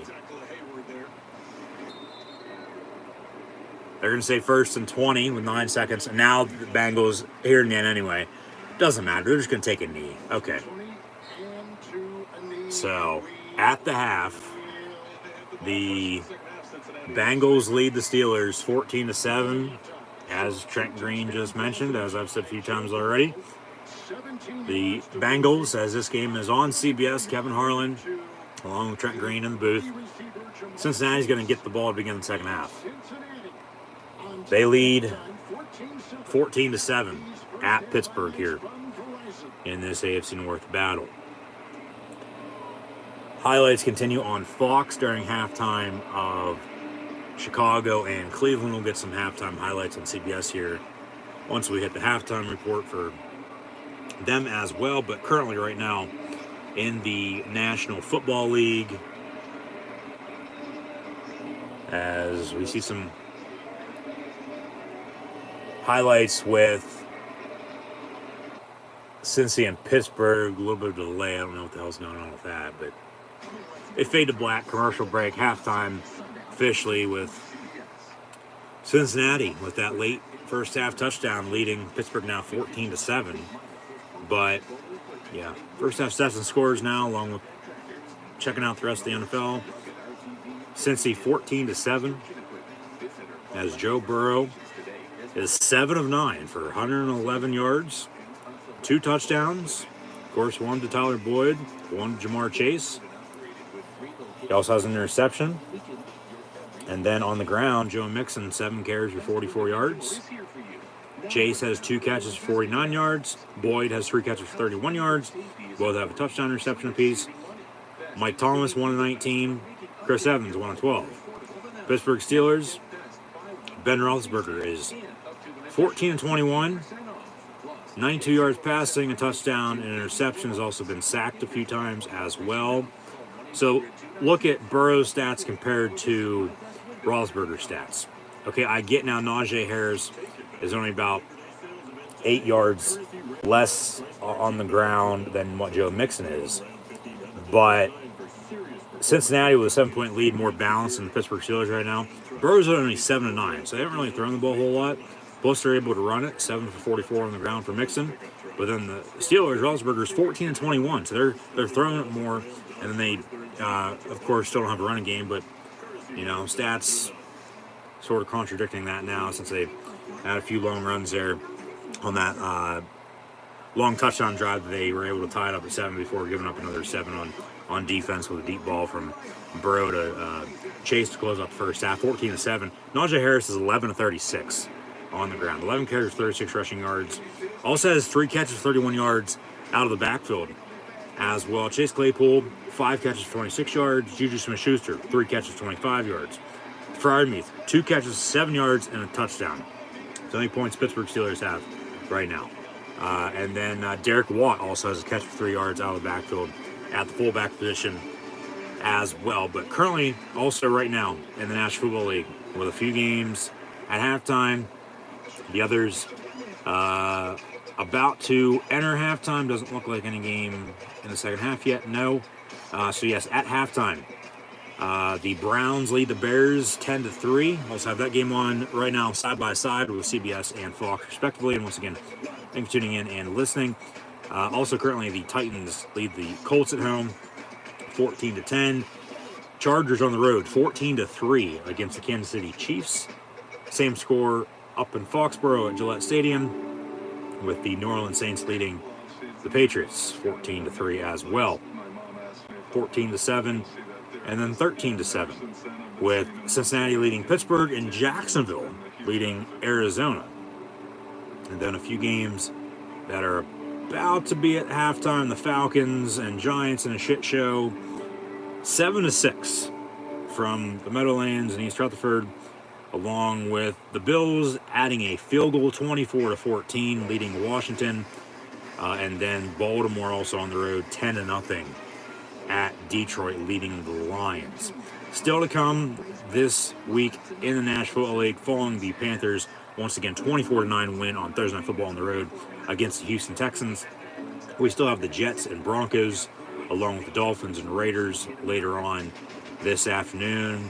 Seahawks Vikings at 4:25 this week. Past few years, I've had the honor to call that game in prime time on a Thursday night, Sunday night, and Monday night, respectively. Now, rather than playing in Seattle, all three matchups, I do believe, they're finally playing back in Minnesota in that NFC West, NFC North battle. But the big one on Fox, big one this week, of course, minus Sunday night and Monday Night Football later on tonight, tomorrow night as well. It'll be the Tampa Bay Buccaneers and the LA Rams from Southern California, with Brady and Stafford going toe-to-toe. As last year, once Stafford was still a Lion, I believe he played in that game the day after Christmas, so last year, the Bucs went to Motown and beat Detroit. But still to come, we got the Packers and 49ers Sunday Night Football, and the Eagles and Cowboys tomorrow night on Monday Night Football. Highlights now on CBS: Chargers and Chiefs, 14-3. Herbert has 2 passing touchdowns. Got Bengals, Steelers, with everything we've already just said about that. Of course, the touchdown highlights we're seeing there. 2 Joe Burrow touchdowns to Boyd and Chase, and the Roethlisberger passing touchdown as well to Pat Freiermuth. 10-0 Baltimore. That was a passing touchdown from Lamar Jackson to Devin Duvernay. Bears and Browns in a rematch of the 2016 World Series with the Cubs and Indians, in which the Cubbies finally won a World Series, the first time in over 100 years. Classic Midwest ground and pound defensive showdown, 10-3. 14-10, Titans lead the Colts. Carson Wentz is in fact active and playing. However, Ryan Tannehill, 2 passing touchdowns. A 68-yard field goal attempt by the Cardinals. And then the Jaguars on the return. What is this? The Auburn kick 6. The Jags return it. And is that Devin Hester? No, he's going to be up for the Hall of Fame next year. A 68-yard field goal by the Cardinals, no good. The Jags return it 109 yards for a touchdown. They lead at home against the Cards 13-7, as mentioned. 14-3 now, with the Saints leading the Patriots. Buffalo hosting Washington, the Skins, or the Washington football team, whatever you want to call them, doesn't matter to me. They're still the Redskins. Always have been, always will be, minus whatever the nickname will be beginning next year. Buffalo leads, and then also now at halftime as well, the Falcons lead the New York Football Giants, Big Blue themselves, by a score of 7-6. So those are your first half stats and scores from Cincinnati and Pittsburgh, along with taking a look around the rest of the NFL as well, with those highlights on both Fox and CBS respectively, as the Fox, Cleveland, Chicago game with the halftime first, followed by Pittsburgh, Cincinnati to follow. Highlights we've seen from all the games on both channels now here at halftime. Still with games to be played this week. We'll see if we get any bonus coverage or not on either. I mean, if I'd have to guess on CBS following this, I mean, a lot of these games are close right now. They are. I mean, there's one high-scoring affair with Washington and Buffalo, but really, other than that, I get, okay, Indy and Tennessee's 14-10 Titans, but other than that, it's close. I mean, a few teams with a couple double-digit leads, but yeah, if I'd have to guess for CBS at least what game we'd get for bonus coverage following Cincinnati and Pittsburgh, with Bears-Browns currently on Fox, and then we'll see, I'd guess on Fox at least it'd be Washington-Buffalo for bonus coverage. I mean, we might get Baltimore and Detroit. Probably, hopefully, Indy and Tennessee for bonus coverage on CBS.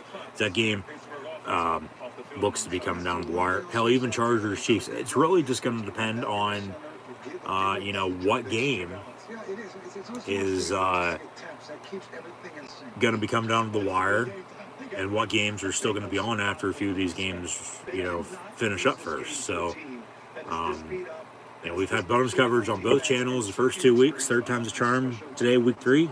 Probably, for the most part, we always get bonus coverage. Just depends on, what game, depending on where you're at. But, yeah, 14-7. The Bengals lead the Steelers at the half here this afternoon. Once again, thank you for tuning in and listening to my audio only, once again, live watch-along reactions, live right here on YouTube. I'm your host, Encyclopedia Sports, Cool Hand Luke 96. Be sure to like, follow, and subscribe on social media. Links in the description below, the thumbs up button. Share hashtag NFL, hashtag Bengals, hashtag Steelers. Chat questions and comments, super chats, super stickers. Always greatly appreciated as well. Hopefully we'll tune in later on tonight as well for audio-only live watch-along reactions of WWE Extreme Rules as well, along with tomorrow night, Monday Night Football and Monday Night Raw. Then next weekend, we'll see the Bengals in action once again this upcoming Thursday night at home, hosting the Jacksonville Jaguars in a battle of the last 2 number 1 overall picks in the 2020 and 2021 NFL drafts with Joe Burrow and Trevor Lawrence, as Urban Meyer also returns home to the Ohio State, but he's back down in Florida where he also coached before in college with the Gators, of course, then at Ohio State, but in the NFL now for the first time in Duval with the Jags. That game will be Thursday night.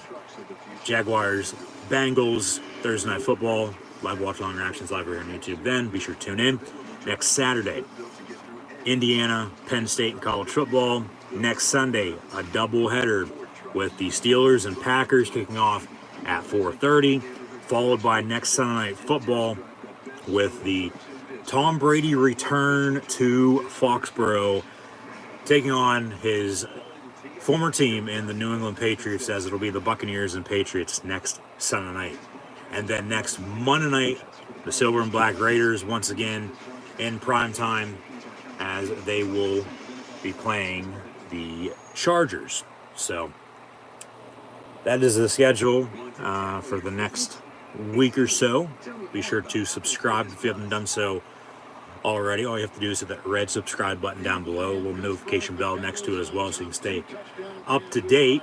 But yeah, that's what's currently going on and what's to come. So as always greatly appreciated your support. Thanks for tuning in and listening. Like, follow, and subscribe on social media. Links in the description below. We'll get back to the AP Top 25 poll for college football now coming up at the next commercial break, our first of the second half, as it seems like we'll be back to the action here momentarily, beginning in the second half with the Bengals and Steelers. So stay tuned. Hopefully you're enjoying. Let me know in the comments below how you think this game is going to play out with the Bengals and Steelers, as Chicago and Cleveland also just kicked off their second half as well, with Justin Fields getting welcomed to the NFL by the Browns defense as Cleveland leads 10-3. Had the honor of also attending the draft this past spring in the city of Cleveland, along with visiting the NFL Pro Football Hall of Fame as well. Be sure to go check out that video right here on the channel, as now we're underway in the second half from the Steel City at Heinz Field with the Bengals and Steelers. It's 1st and 10 after the return for the Cincinnati Bengals, as Melanie Collins will give us a halftime report. Cincinnati, great response to the Pittsburgh touchdown. Yeah, it was. They were quick about it, and of course retook the lead on the Steelers. Yeah, hurting yourself with penalties, that's all they say, but they still can't run the football. Play calling needs to be better. Yeah, we'll see what it gives. Something will, as always, but 1st and 10 after the 20-yard return to the 20-yard line. 1st and 10, Bengals from there, as Joe Mixon breaks a few tackles, 12 yards on the run, 1st down, Cincy. As Pittsburgh is being welcomed to the jungle today. And a first down. Well, you may see some more of this in the second half, as just the Steelers Can't run the ball. Can't stop the run. Shoot yourselves in the foot with penalties. Turn it over. Can't do anything else on offense. Give up a couple big plays in the passing game as well to Joe Burrow, and no wonder you trail by 7 right now. 14-7. First and 10 from 31 after an official 11-yard run by Mixon, slant over the middle, and that is complete to number 19, Tate. He bumps into the official getting up. Surprised they didn't throw a taunting penalty on that, but all jokes aside, once again, with the officials, if it's a clear-cut penalty, throw the flag. If not, let them play. It's football. You sign up, you know you're going to get hit. End of story. First and 10 from the 45. Out of the eye, handoff, Mixon. 11, 12-yard run for him. Ball sort of comes loose, but he recovers it. First down run for the Bengals. They're moving the sticks here early this second half. It's really just been the Joe show with Joe Burrow and Joe Mixon on offense for the Bengals here this afternoon. I mean, okay, passing touchdown to Tyler Boyd, passing touchdown to Jamar Chase. Really haven't seen so much P. Ryan other than a yard or so on a couple carries, if I'm not mistaken. But, keep running play after play after play with the same players until the defense stops you. Credit to the Bengals. The Steeler defense doesn't necessarily look tired. Flag comes flying. I mean, if it keeps up, they're definitely going to get tired in the fourth quarter and probably hurt themselves even more. See what the flag is. Melvin Ingram, of course, now limping. He's going to come off. We got an illegal formation on the Bengals on offense. First down, they'll replay down. They just can't make stops. They can, but when they are, it's just maybe one or two here or there. And then everything else. So, just let them drive. Keep going. Score on us. We'll come back. We'll probably still end up losing. Just frustrating as all hell. From the 49, first and 15.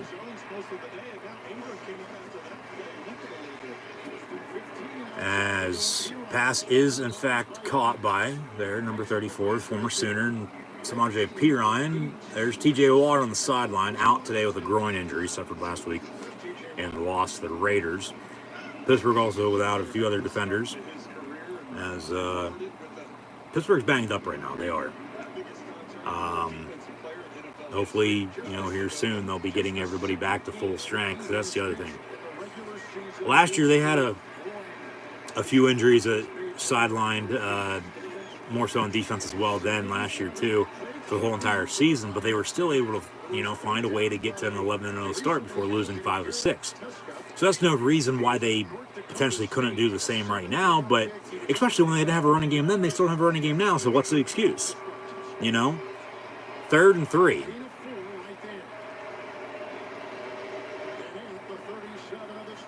Since he's got a lot of time on the play clock, they're getting set as they break the huddle. Got a few audibles here, it looks like, from Burrow. They'll probably just end up calling a timeout. Under 10 seconds now. They have no idea what the hell's going on. You got to go. You got to hurry up. 3, 2, timeout. Yeah. That play was dead from the start. They didn't even snap the fucking football yet. So, timeout by the Bengals. They took an early timeout in the first quarter, too. So, I guess they just like taking early timeouts 5 minutes into the game. Or 5 minutes into each half. I get, okay, you just want to make sure you have everything straight. Make sure you're set. You want to run this, run that. Okay, so be it. Because you don't want to make a mistake, especially for the Bengals. You're on the road, you have a 7-point lead. You're playing damn good football. You have the Steelers right where you want them at. So, Steeler Nation, don't be surprised if Pittsburgh, the way they played last week coming into today, along with, for sure, especially the way they played today, as Heinfield tries to come alive, don't be shocked if they end up losing again and then probably get their ass handed to them next week. And then the Broncos and Seahawks are coming in before a bye week, so who knows? Pittsburgh might be going on a little bit of a losing streak like they went on a winning streak last year. But one game at a time. We'll get there when we get there. Hopefully not by any means. But as Chris Evans on a slant over the middle, pass caught by him, gets a big Bengal first down inside the 25-yard line. First down, Cincinnati. Browns with a 41-yard field goal kick up and good. They extend their lead to 10, 13-3 at home over the Bears. First and 10 from the 23.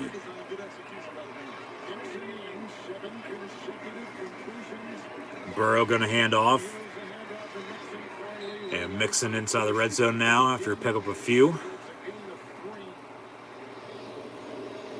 know it's not surprising, Kevin, but Mixon, he just runs so hard. Every time we get a chance to watch them play, when he gets the ball in his hands, and it's not always... The Steelers are losing right now because they can't run the football and they can't stop the run. Plain and simple.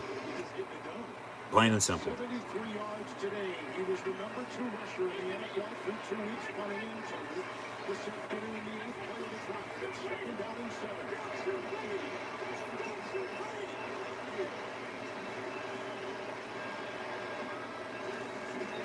Burrow going to give again. And another 8-yard run, first down, Cincinnati. Flag on the play. This might be coming back.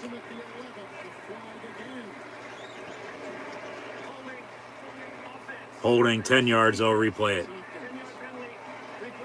Be second and 18.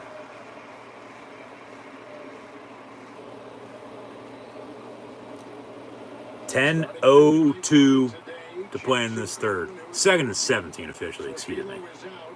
So 66, the center in the middle is great. We'll see if that yard makes a difference or not on this drive. But You see that jersey extend, and we've talked about it over and over. You see that jersey extend. yeah, there's been a few too many penalties in this game, I'd say. But this Whitecapper, he's, along with his crew, they're used to throwing a lot of penalty flags. So second and 17, dump off, nice tackle. That is Minka Fitzpatrick, the first time I've said his name all afternoon for making a stop on defense.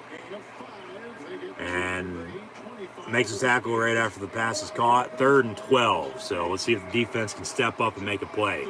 Force them to a field goal. But not let them loose. You have to go back to the touchdown that Boyd had earlier where the contact was made. There wasn't a wrap-up. He bounced off of it and was able to get the touchdown. That time Fitzpatrick comes up with a big collision. And Boyd didn't go down right away. So then with that wrap-up, taking him down first and a 3rd down. 3rd and 12 from 25. Burrow with a pump fake. Pass caught.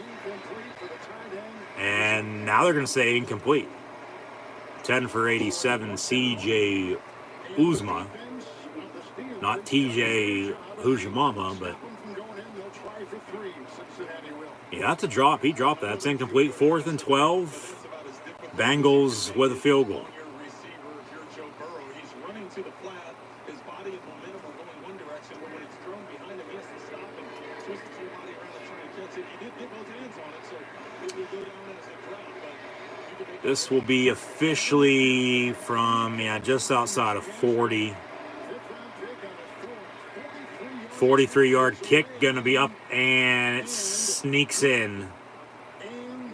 Up and good. 17-7 now. 17-7.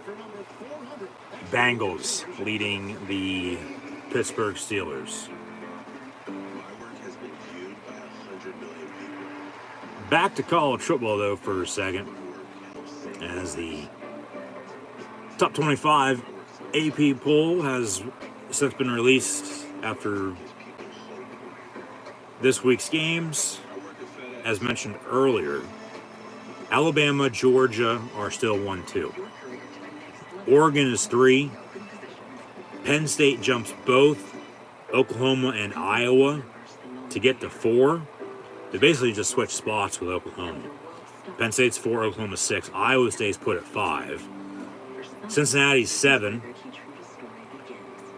White River's running Woo Pig Suey. Arkansas into the top 10 at 8, following a big win yesterday against Texas A&M, as A&M drops to 15 with their first loss on the season. Notre Dame is 9. Florida 10.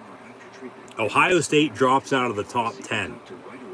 They put 60 on Akron, but they drop from 10 to 11. As Florida jumps them, Ohio State is 11. Ole Miss is 12. Ole Miss plays at Alabama Saturday afternoon. BYU's 13. Michigan 14. Texas A&M, Coastal Carolina 15 and 16 respectively. And then from 17 on down to 25, it is Michigan State, Fresno State, Oklahoma State, along with UCLA, Baylor, Auburn, NC State, Wake Forest, and Clemson round out your top 25. It's true. Keytruda for Merck. See the different types of cancer Keytruda is approved to treat at Keytruda.com and ask your doctor if Keytruda can be part of your story.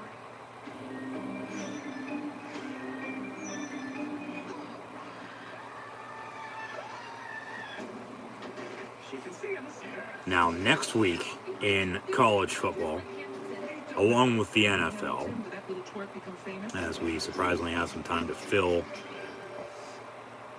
to add this in right now, I guess. In college football next week,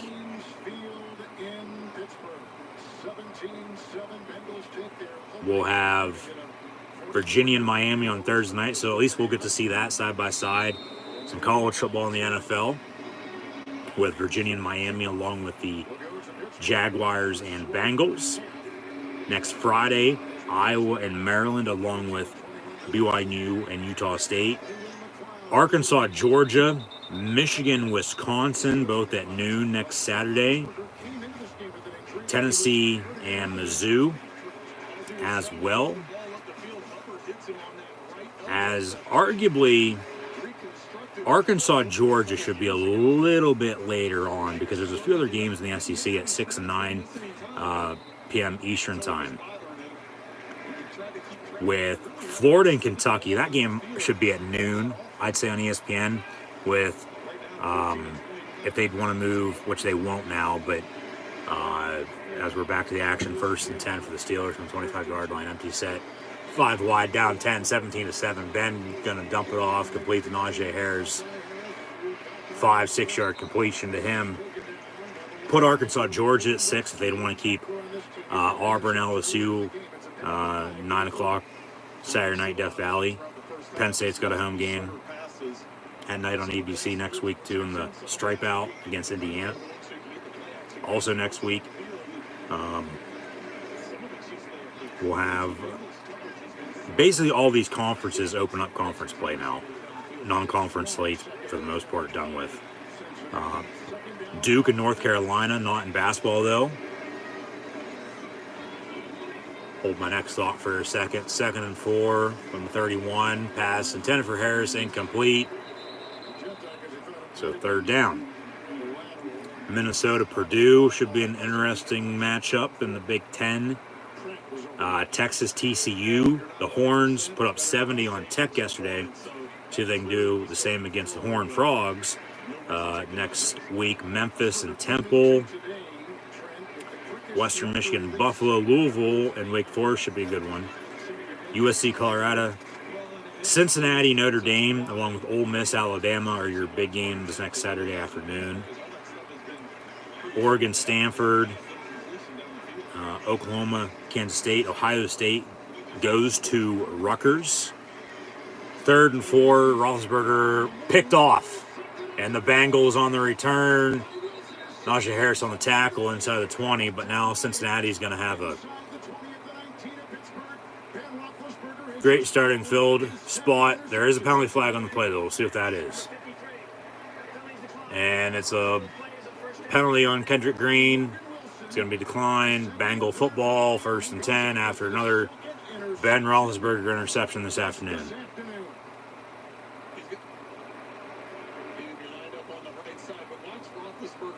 Ben was in the gun with Watt and Harris to his left and right, respectively. Pump fake, stepped up. I don't know where the hell he was thinking he was going to throw that ball. Even if he was throwing it to Juju, he wasn't open. And then the backer stepped up ahead of it and picked him off. So it was thrown in triple coverage.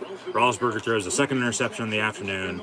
And now the Bengals are looking to extend their lead even more to 20 or 24-7 here midway through the third quarter.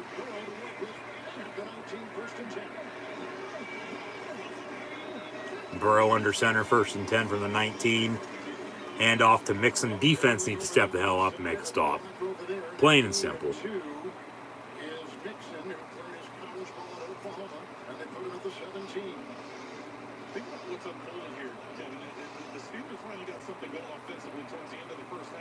They did. And then since then, we'll just go back to how we were playing beforehand, and that's like complete shit. And throw it back to a Cincinnati defender, throw another interception, turn it back over to him, and let him score on us again, and then we'll try to come back by even more now. 2nd and 8 from the 17. Burrow, quarterback draw. Gonna dive for a 1st down. 1st and goal inside the 10 for the Bengals, as the Bengals are looking to pick up a big road win to kick off their year. As mentioned, as the Steelers are also 1-1, they are too. They beat the Vikings at home before losing to the Bears on the road last Sunday, so they can go to Pittsburgh and win today. That's, especially for them, a big win. Especially in division, in the same AFC North that Cincinnati, Cleveland, Pittsburgh, and Baltimore all play. And that's a hold. Burrow, pass, complete, touchdown to Jamar Chase for the 2nd time this afternoon as well. So the number 2, even with number 22, Najee Harris, not able to run the football. Ben Roethlisberger now has 2 interceptions. Joe Burrow has 2 passing touchdowns. Total of 3, but 2 of those have been off of a Roethlisberger interception. So they've capitalized off turnovers to the fullest extent. Punched in for 6. They extend their lead again. And that's the 2nd passing touchdown from Burrow to Jamar Chase here this afternoon. The other to Tyler Boyd. And now it is 23-7, Cincinnati leading the Pittsburgh Steelers here midway through the 3rd quarter. Extra point up and good, make it 24-7, 6:18 to play. And the Steelers are in a bunch of trouble right now. They cannot do a damn thing right. Not a damn thing. They can't run the ball. Starts up front, though. They can't block. They can't run. Ben can't throw. It looks like he's throwing interceptions, at least to the other team. Does have a passing touchdown to Freiermuth. And then the defense is giving up points left and right. They trail by 17. 24-7 is your score for just now tuning in. Thank you for listening. Be sure to like, follow, and subscribe, and social media links in the description below. But, man, I tell you what, hopefully they can at least get some sign of life before the end of today. I mean, for the most part, I'd have to say right now, this game's over, and Cincinnati's going to come out on top. There's no way in hell they can almost go a full half without scoring a single point for the 2nd time in 3 weeks. Okay? They put up 7, tied at 7 before the Bengals scored right before halftime. They score on their opening drive with a field goal. Score off of another interception again, so that's why we're sitting at 24-7. But what makes you think that because they've only scored 7 points, okay, which ain't much, don't get me wrong, especially when you're trailing by 17. But get the sprinkles out, because scoop, there it is. Bengals lead by 17 again. They're scooping the Steelers' brains out of their helmets and going to pick up the win. But yeah, what makes you think that all of a sudden that they could get something going to drive and end up scoring to get back in this game? There's no way in hell that's going to happen, I don't think. Now, if they go hurry up like they did on their touchdown drive and they be quick about it, because I get there's still a lot of football left to be played, no doubt about it. You got a full quarter left, plus another 7 some change here, or 6:18 to be exact, excuse me, with the 3rd quarter here about to wrap up. But now, I don't care if you have a run game or not, you're probably not going to be able to run the football regardless because you can't run the ball, but you're not going to be able to run the ball play calling wise because you're going to try to move the ball downfield. But at the same time, you still want to try to be balanced. You know, catch defense off guard, beat them deep, And, since he's played well, they came in, perfect game plan, it seems like. Burrow, 3 touchdowns, field goal on top of it. They lead by 17. It's 24-7. And there's not really much else, to say or what the Pittsburgh Steelers can do. They just got to get their head out of their ass, and it's just frustrating. It's like, I don't know how the hell you can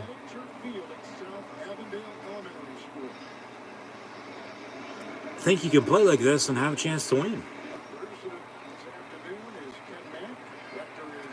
From the 2 on the return, Ray McLeod out to around the 24-yard line. It'll be 1st and 10 Steelers from there. So, and looking at the schedule, it's not going to be getting any easier. It's not. So,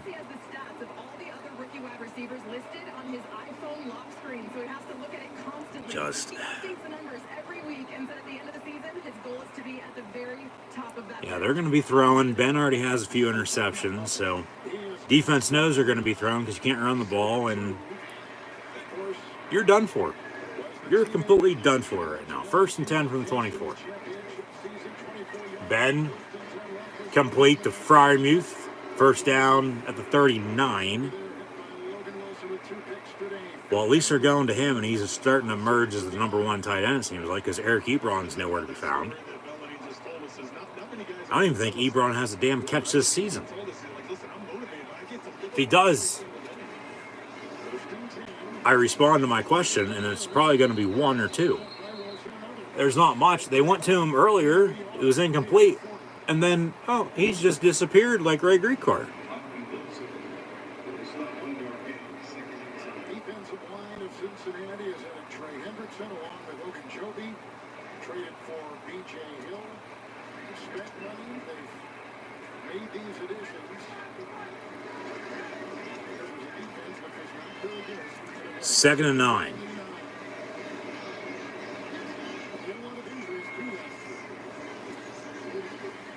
Ben on a dump off, complete Najee Harris.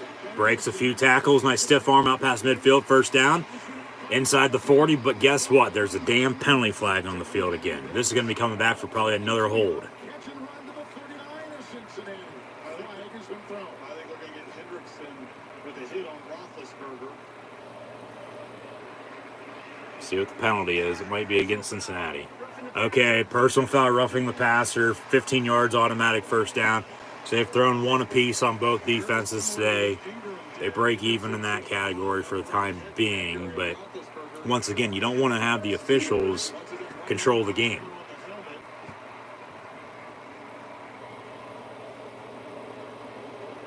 They protect that head and neck area, and as they do. So 1st and 10 for Pittsburgh. Under 5 minutes to play here in the 3rd. By more than 10 points since 1995. They haven't won in Pittsburgh since 2015. 1st and 10.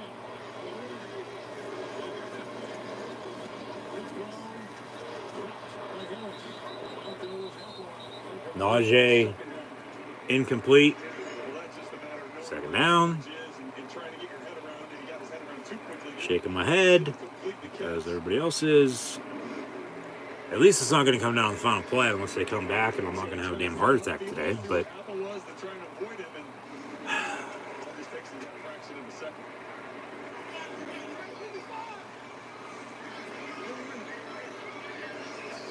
of course, there's nothing we can do about it. We can sit here and bitch and bitch and bitch, but we're not playing. They are. Ben going to go deep into the end zone, intended for Fryermuth, incomplete. If he would have caught that, they probably would have thrown the flag because he was holding the defender the whole way down the field. And it was a little too far anyway. It fell incomplete, but yeah, if he would have caught that, it would have been a push-off. They would have got him on a hold or a offensive pass interference anyway, probably. So now 3rd and 10, but hey, you never know. So still try to go up and get it, but just as Jamar Chase is Burrow's favorite weapon, as they, were teammates at LSU, now once again back together as Tigers in the NFL with Cincinnati. Ben's favorite target is rookie tight end of Penn State and Pat Freiermuth. 10 for Claypool, incomplete, fourth down, and here comes Chris Boswell. At least try to chip away and get back to 2 scores. Yeah, this offense, just total miscommunication with. And Ben did take another shot. That was more of a roughing the passer than the other one was, but they threw the flag on the other one and not that. And now Boswell, this is going to be from, just straight outside of 40 yards as well, from 42. And kick going to be no good.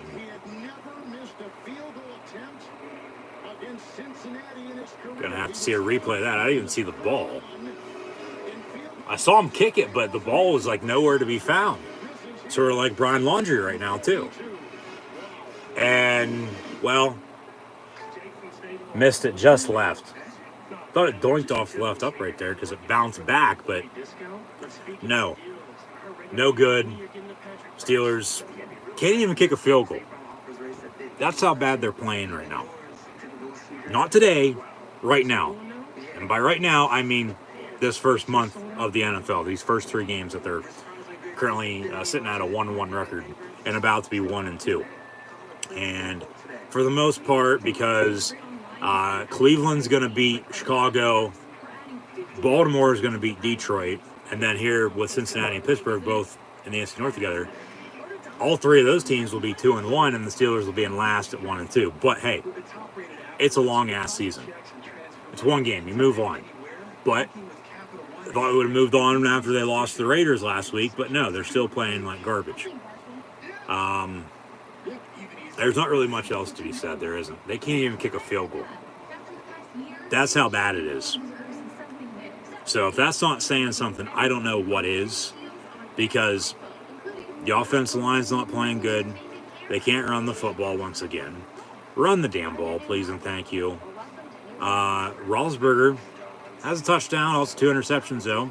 And on the flip side, Burrow does outdoing them, 3 touchdowns. Does have an interception as well, but the Steelers couldn't capitalize. Whereas both Roethlisberger interceptions, the Bengals capitalized with 2 touchdowns apiece. So Ben doesn't turn the ball over. They don't score those 2 touchdowns. We're sitting at a 10-7 game right now, not 24-7. And then if he makes that field goal, we're tied up at 10. But they can't even kick a 42-yard field goal. So it's not 10-10, it's not 10-7, it's 24-7.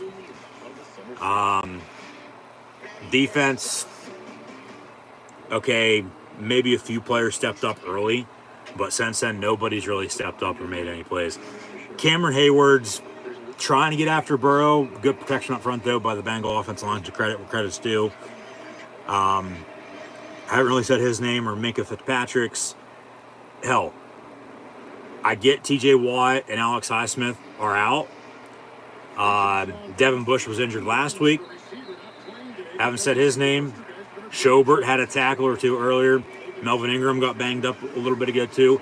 No Robert Spillane. He's nowhere to be found. Like, it's just like everybody's playing like Sam Darnold against the Patriots on a Monday night and seeing ghosts. Like, there's literally nobody on offense, defense, or special teams for the Steelers today, and the Bengals are just able to go out and, talk about practice.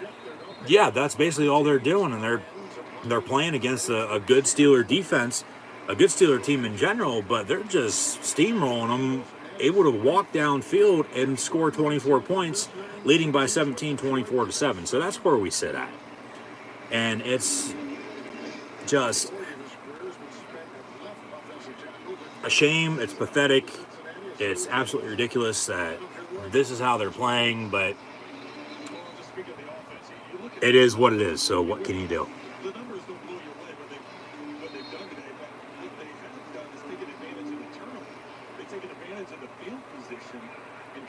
Second down and 9 with 3 to play in this third quarter.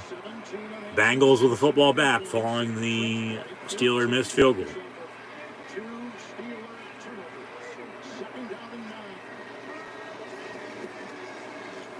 Burrow going to hand off Mixon, and that's all Cleveland as they lead Chicago now only by 7 after a Bear field goal, 13-6. That's all Cincinnati's going to do. They're just going to continue to run the ball because the Steelers can't stop it. Can't run the ball themselves on offense, let alone stop it on defense. But with a lead, especially on the road late in the game, they're just going to run the football, run the clock out, and get back to Cincinnati, that Skyline Chili, and be sitting at 2-1 when they defeat Pittsburgh and they drop to 1-2. 3rd and 8. Mixon on the screen. Okay, they get a stop. Get the ball back after a quick 3-and-out by Cincinnati. Joe Schobert on the tackle, the former Jaguar, and before that, Cleveland Brown, who the Steelers traded for during the preseason. Watch for a fake. It's 4th and 4. But yeah, something needs to change here for the Steelers. And it's not just one thing. It's a whole lot of different things. Punt up and away. And on the return, Ray McLeod falls down. And the ball's going to bounce and roll inside the 10. It'll be 1st and 10 Steelers from the 8-yard line. But guess what? Just as we've seen a penalty flag on every single other play in this game today, well, there's another one for you. So, who had the over of 50 penalties in this game? I sure as hell didn't. Of the gunner running down that side of the field. Pittsburgh beat Buffalo 23-16 in week 1. Lost last week to Vegas here 26-17. They, like Cincinnati, coming in 1-1. And those two, coupled with 1-1 Cleveland, 1-1 Baltimore. Everybody the same in the North. During the kick, we had a hold on the Steelers. So half the distance, they'll start 1st and 10 from the 4-yard line. My God. You are going the wrong way.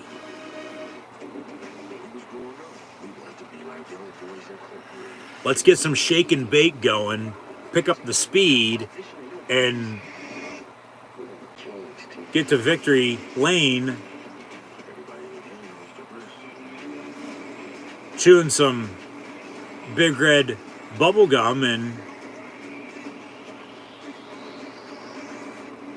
I mean, compared to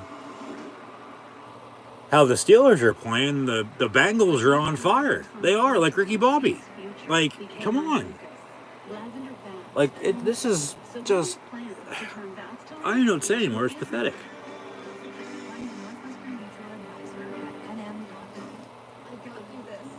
Back to, where were we? Previewing both college and the NFL for next week. That's right. Yeah, so next week, Cincinnati, Notre Dame, Ole Miss, Alabama. I'd have to say College Game Day is going to be at one of those two locations. Probably in Tuscaloosa, I bet. They were just at the Notre Dame game in Chicago against Wisconsin yesterday. I mean, one's a top 10, one's a top 12 showdown. But they just covered Notre Dame. They haven't, done any true SEC games in the conference yet this season. So I guess I should check in on that. See the hell where College Game Day is going to be at. I'm sure they tweeted. Doesn't really matter.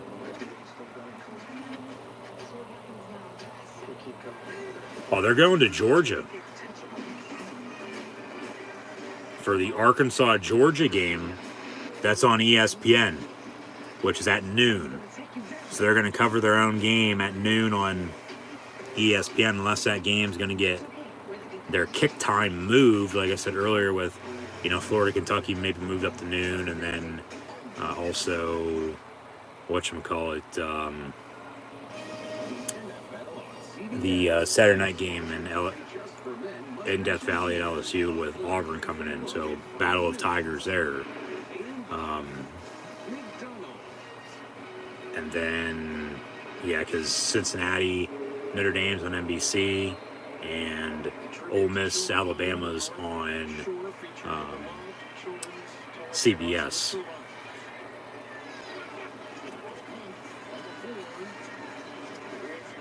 And they send Harris into that fray. B.J. Hill with the stop, gain of 2. Mel, what do you have? Okay, Kevin, not a beautiful day in the neighborhood for the Steelers. They're going to have to try and mount a comeback without wide receiver Juju Smith-Schuster. He's been ruled out with a rib injury. They're already down Deontay Johnson, so that Pittsburgh receiving corps is thinning out. They're down to Ray McCloud, James Washington, and Chase Claypool. It's important for thanking Washington has taken the place today of Johnson. Second down and 8. Bengals going 17-29, 134. Pittsburgh Steelers football, 2nd and 8 after they had to start half the distance from the 4 after that holding penalty on the punt return.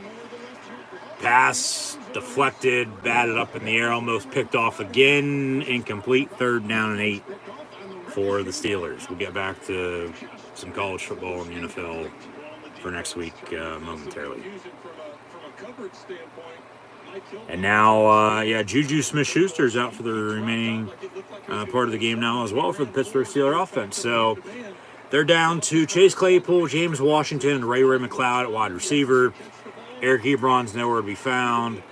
And then you have Pat Freiermuth, who has really emerged as the go-to receiver today at tight end for the Pittsburgh Steelers offense. Maybe a false start, yeah. Everybody moved up front. They're going to get Chuk, 76, the right tackle, on a false start, it looks like. 5 yards will be half the distance again. Replay 3rd down for the Pittsburgh Steelers. Yep.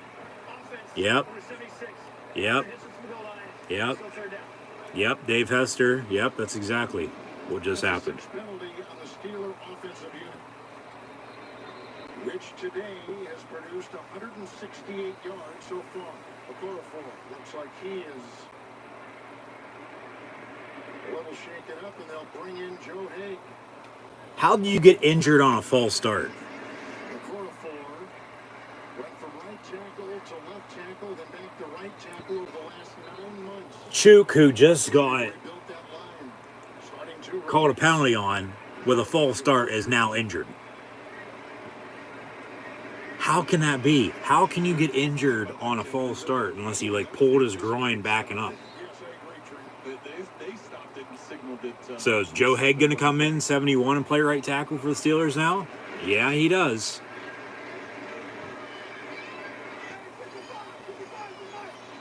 Third and 11. Where's the ball at? The inch line, ball at the 3. Ben looking to throw down the middle. It's caught by Claypool. 1st down. Gets a few more yards with the tackle, spinning and moving his way. Inside the 20 still, but like I said, picked up a 1st down on 3rd down there. So 1st and 10 from the, where's the ball? 19-yard line? Yeah, okay. But yeah, they got 2 receivers injured. Tight ends really aren't there. Good Freiermuth or Ebron. Somebody else has to step the hell up.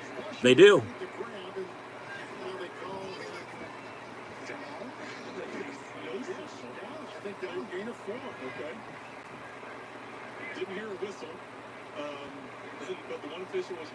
Second and 6. The running attack today for Pittsburgh, and that was a big topic this week.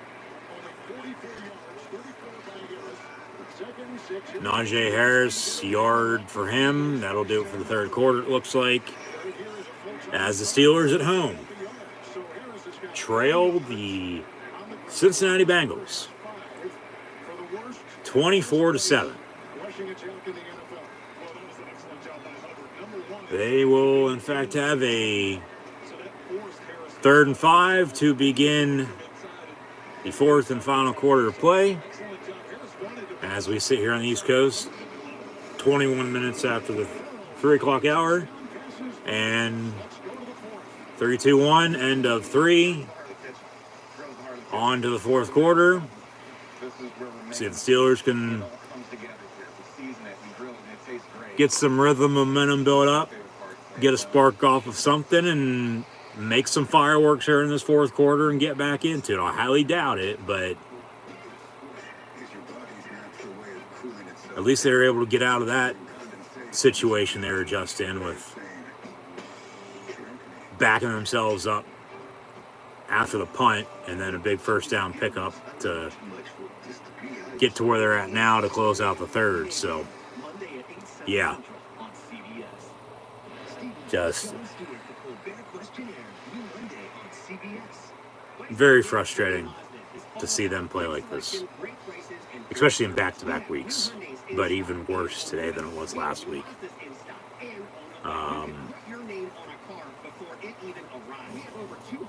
Need to find a running game. Plain and simple. End of story. Running game.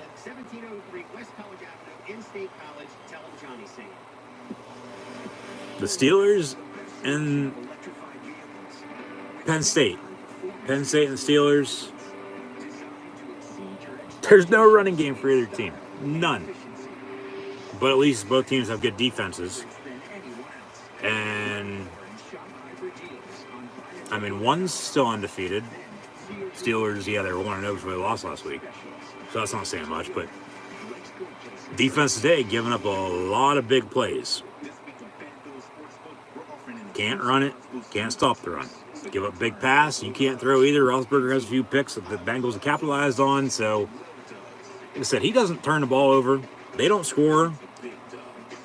It's 10-7 right now. And then they missed the field goal that would have tied it up at 10 if that was the case. And we got ourselves a ball game. But no. Of course, that's not how it went. 24-7. So, yeah. Also next week in college football, back to this real quick, with Cincinnati, Notre Dame, Ole Miss, Alabama at 3:30, adding on to everything I've already said, along with Oregon, Stanford, Oklahoma, Kansas State, Ohio State, Rutgers. Also have Texas Tech, Virginia Tech, or Texas Tech, West Virginia, excuse me, after the Mountaineers' big win over Vol Tech a couple weeks ago, and then they should have beat Oklahoma last night. Pass complete to Ray McLeod to begin the fourth and final quarter of play for a big Steeler first down, so maybe there's that spark they need.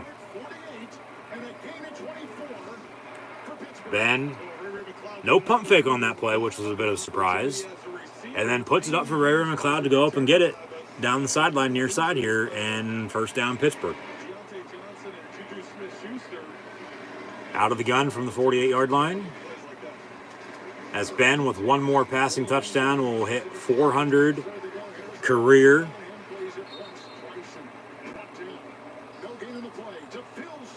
Update on CBS. What do we got? Chiefs have come back to take the lead, 17-14. Chargers, though, retake it, 21-17, as they also just began the fourth quarter as well. So some of these games coming down the wire. Maybe that'll be the bonus coverage game we get. As the Bills have pulled away at home against Washington on Fox. Browns lead 20-6 over the Bears right now as well. And then Tennessee's pulling away from Indy as the Giants are at home, leading by 5 against the Falcons too. So, yeah, Ben needs one more passing touchdown for 400 in his career. As Pittsburgh with a 6-yard pickup, make it 3rd and 4. Benny Snell into the ball game now at running back. You got to go. You got to move fast. You don't have a whole lot of time, even with 3 timeouts at a full quarter to play. You're still down 17. Ben complete near side. That is Chase Claypool. First down, Steelers.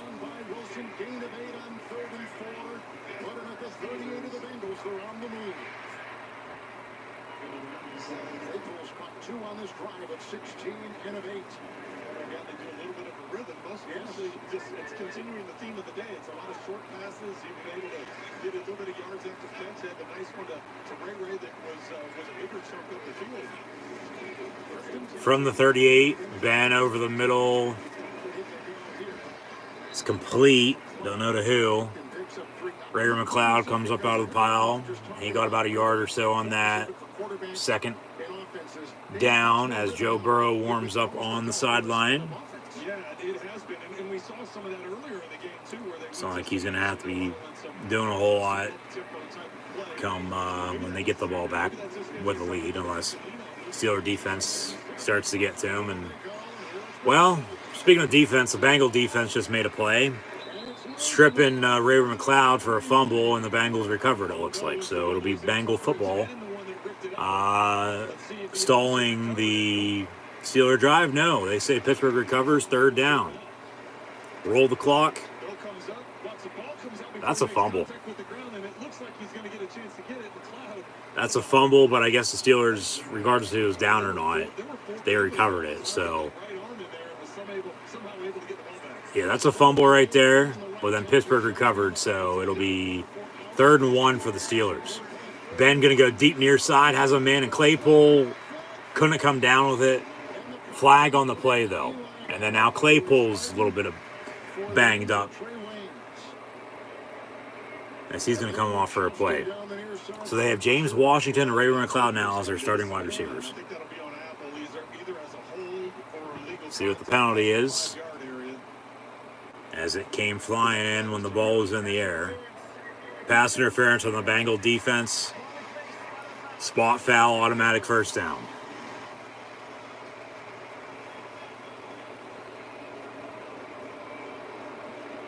Looks like he had his arms around him. That's a good penalty. Maybe a little bit of tug on the, you see there. I mean, because if he doesn't hold him, he's probably coming down with it, but he still almost came down with it, but it fell incomplete. So 1st down and 10, Pittsburgh. Update on Fox, the Cardinals on the road take the lead against Jacksonville, the team the Bengals will host on Thursday.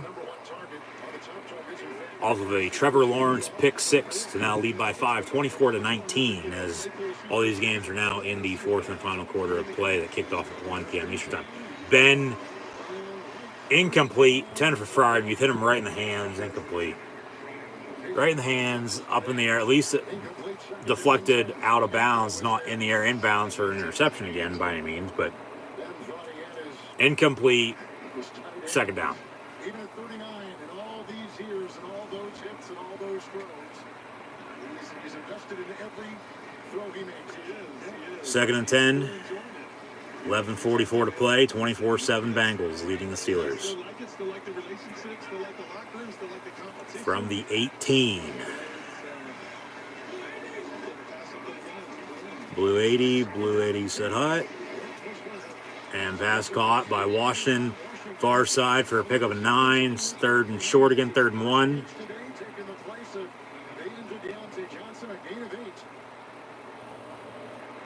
Third and 2, they give him 8.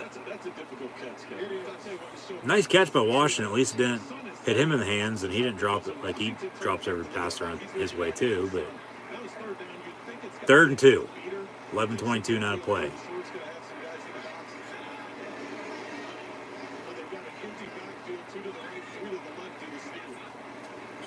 Empty slant over the middle, caught by Harris. 1st and goal at the 3. Punch it in. You need 6. You can't settle for field goals now. You got to score a touchdown.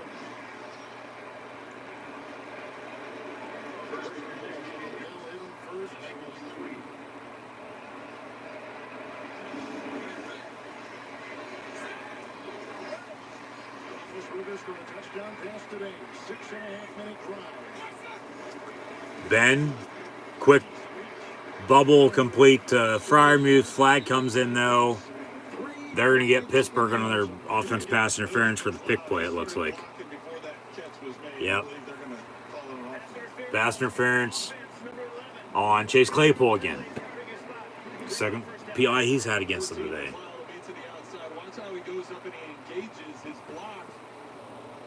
Wow, that's close. They called it on Claypool. They called it on Claypool, but almost, I don't know. That was on Ray McLeod 14, not Claypool.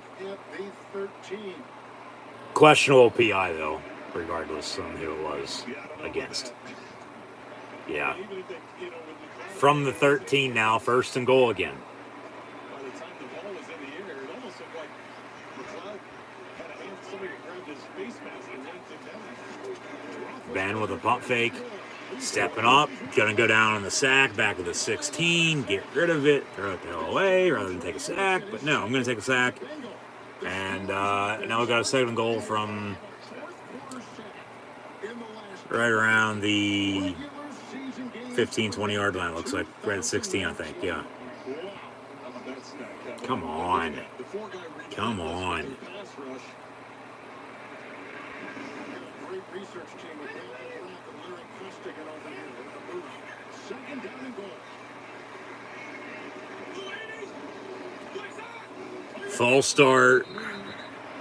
Offensive line doesn't even know the snap. Texas A&M. False start. Offense number 65.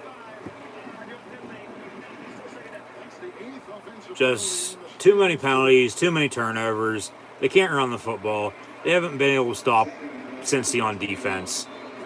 What do you expect? They're going backwards again, just like they started the game. They have a second and goal now from the 21-yard line. Like, seriously, how much worse can it get right now? play of the drive. We started back at the 4. Claypool caught one for 16 and tied for 24.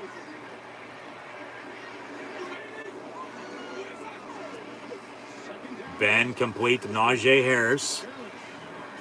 He gets back to those 5 false start yards from a play ago, but it'll be third and goal from the 16. Takes it to the 16 of the Bengals, who are being feisty this afternoon. You can't settle for a field goal, but, well, 9 minutes to play.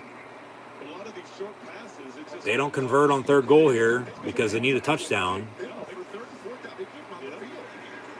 I'd kick it just to take the 3 points because it'll go back to the missed field goal that they had earlier.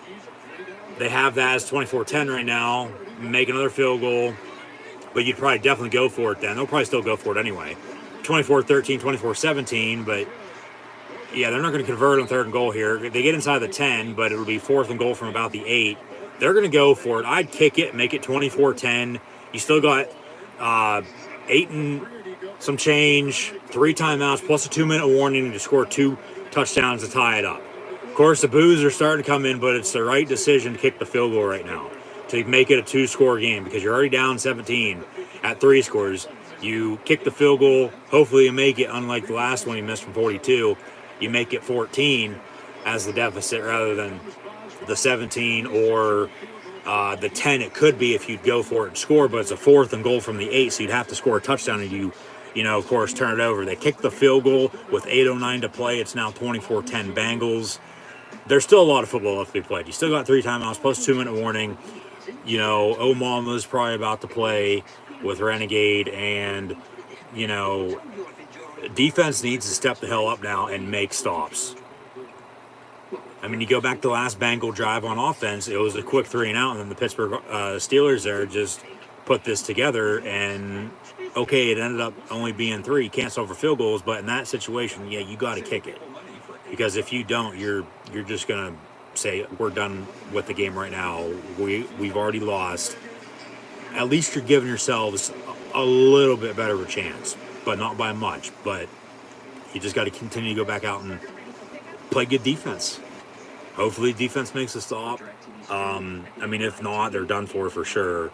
For today, move on to Green Bay next week, which that's going to be a tough game on the road, and then Denver and Seattle roll in before the bye week. But yeah, especially if they can't get a running game going, it looks like it's going to be a very long season. Even with they didn't have a running game last year, but they started out at 11-0. Well, that was last year. This is this year. Offensive line's completely different. Got a rookie running back. Ben's still having to do it all by himself. As said earlier at the start, that, try to take pressure off Roethlisberger. Just make sure he isn't the whole entire offense by himself, but what do you know? That's what he's done all damn game. And it's cost him. He has 2 interceptions. And go back once again, he doesn't turn the ball over. It's 10-7. But then it's 10-10 if they make the other field goal. If they missed, they kick that field goal there. Everybody's going to agree with kicking it on 4th and goal rather than going for it, right? They'd be leading 13-10 right now. You look at it that way. But, of course, that's not how it's gone. But now definitely defense needs to step the hell up, make a few stops, get the ball back. Got to be quick back on offense, but no stupid penalties, no stupid turnovers, nothing like that. They need to find a running game, or they're going to be screwed all season long. Because the defenses are just going to defend the pass. And then when you do want to run it, they'll stop you there too. So, yeah. A 3-point Steeler field goal to cut it to 14. Bengals on the return. Out to the 29 they go. To be 1st and 10 from there. Need a big defensive stand. Huge defensive stand right now. Need a turnover. Get the ball back. Score. This game's not over just yet. It's not. But at the same time, it's still not looking good for Pittsburgh. Mixon gonna mix his way out near side. Empty set 5 wide for the Bengals. From the 29.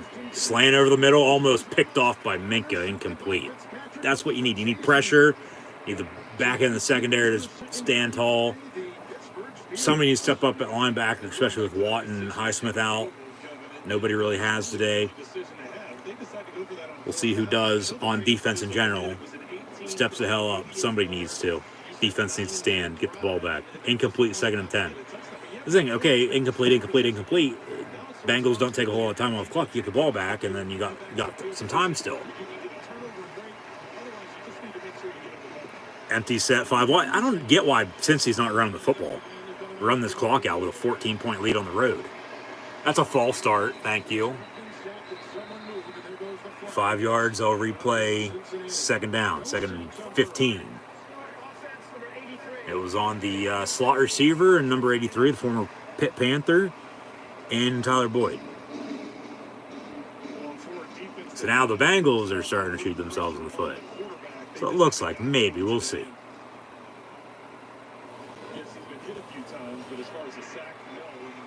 10 penalties apiece by each team. That's ridiculous from this officiating crew. 20 total penalties today, and we're not even 5 minutes to play in this 4th quarter. 7:59 exactly to play. Handoff Mixon. That's what I said. I don't get why they're not running the football. Make Pittsburgh call their timeouts. Take time off the clock. You play good defense on the end of it, hold on, you'll win. 3rd and 10 for the Bengals. Clock's rolling, 7:40 and counting.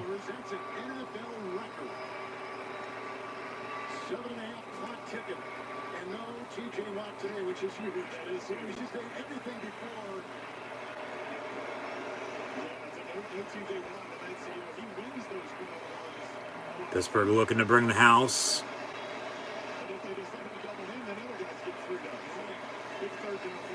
Slant over the middle, it's caught. Nice tackle. That's Trey Norwood, 21 on the stop. 4th down for the Bengals, and they're on to punt. So the Steelers are going to get the football back now on offense. All right, here we go. Big defensive stand right there. Watch for a fake punt, though. It's 4th and 3. Don't jump off sides either, because that's 5 yards. Automatic 1st down for them.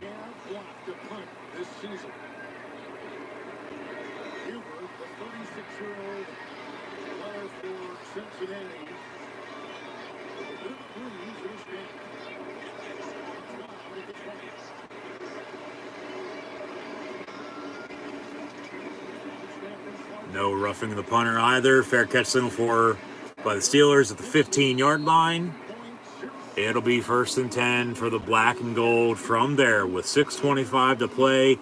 They have all 3 timeouts plus 2-minute warning. However, they trail by 14. Play calling. Still try to find a running game. Try to be balanced, but you got to be quick. Somebody's got to step up the receiver, especially with already Dante Johnson out before today's game even started. Juju Smith-Schuster out after halftime. It's Chase Claypool, James Washington, and Ray McLeod. And then Eric Ebron's nowhere to be found, but at least Freiermuth has been the go-to target, it seems like, for Ben Roethlisberger today. They need to do something on offense, move the ball downfield, and now for sure comes down to it, you cannot settle for field goals. You got to score a touchdown. You got to score 2 touchdowns to tie it. Maybe we go to overtime. Maybe we don't. But there's still a lot of football left. 6:25 to play. I know that might not sound like a lot of football to be played, but with 6:25, 3 timeouts plus 2-minute warning, that's an eternity for this Steeler offense. Just hopefully they can get something cooking and march on downfield and I guess you could say be the Carol Baskin to Joe Exotic and take out the Tiger King and Joe Burrow himself and come back and beat the Cincinnati Bengals today. So it'll be Steelers football 1st and 10 from the 15-yard line when we return. However, back to previewing college and NFL football for next week. I don't know where I left off at, but we'll begin with some other 3:30 games. Nevada, Boise State, Florida, Kentucky, along with Mississippi State, Texas A&M, Baylor, Oklahoma State should be a good one. Got a lot of top 25 games next weekend. Indiana, Penn State, Boston College, Clemson, Northwestern, Nebraska, Auburn, LSU, Arizona State, UCLA, and then Fresno State, Hawaii. In the NFL, currently, Buffalo has put up 43 on the Washington football team, 43-14 with 10 minutes to play. Browns lead the Bears 23-6 still. Ravens in a close one on the road against the Lions, only leading by 2, 16-14. Titans 22-16 lead at home against the Colts. Chiefs retake the lead with 3.5 to play, 24-21 at home against the Chargers. Saints 21-13, holding on to that lead on the road against the Patriots. 14-7 Giants leading the Atlanta Falcons as Eli Manning gets his number retired. 24-10 Bengals leading the Steelers here as an incomplete pass on 2nd and 10. Cardinals on the road leading the Jags 31-19, and then we'll get to week 4 with all the games still yet to come in the National Football League with the Jets, Broncos, Dolphins, Raiders, Buccaneers, Rams, Seahawks, Vikings, Packers, 49ers, and Eagles, Cowboys tomorrow night Monday Night Football. We'll get to week 4 that'll begin on Thursday night with the Jaguars and Bengals momentarily pass on 2nd and 10. A deep go route down the near side, a little too much, incomplete. 10 for James Washington as he had his man beat. It would have been right on the money. A little too far for Washington. Got to keep running, man. Ben, incomplete. 10 for J-Dub. 3rd and 10.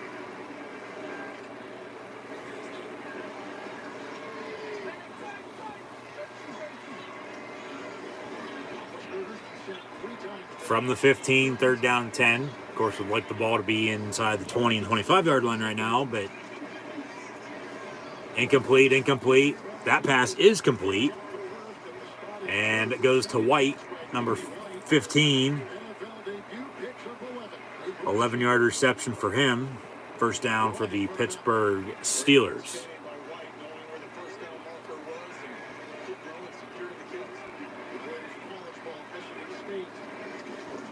Ben once again looking to throw far side, has a man, Chase Claypool, 15, almost 20 yards on the reception for him.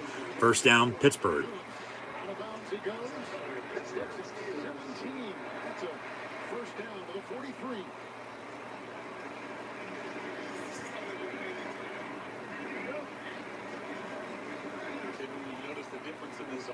With the kind of this up-tempo, not necessarily like a 2-minute, but just more of a hurry up, just getting into a little bit more of a rhythm. From the 43, 1st and 10 after back-to-back 1st down completions from Roethlisberger, dump off to Najee Harris. Lower shoulder, 6, maybe 7 yards on the reception, 2nd down, 5:20 and counting to play.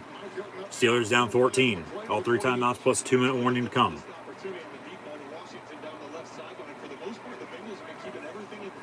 Maybe we are about to take a trip to Heart Attack City.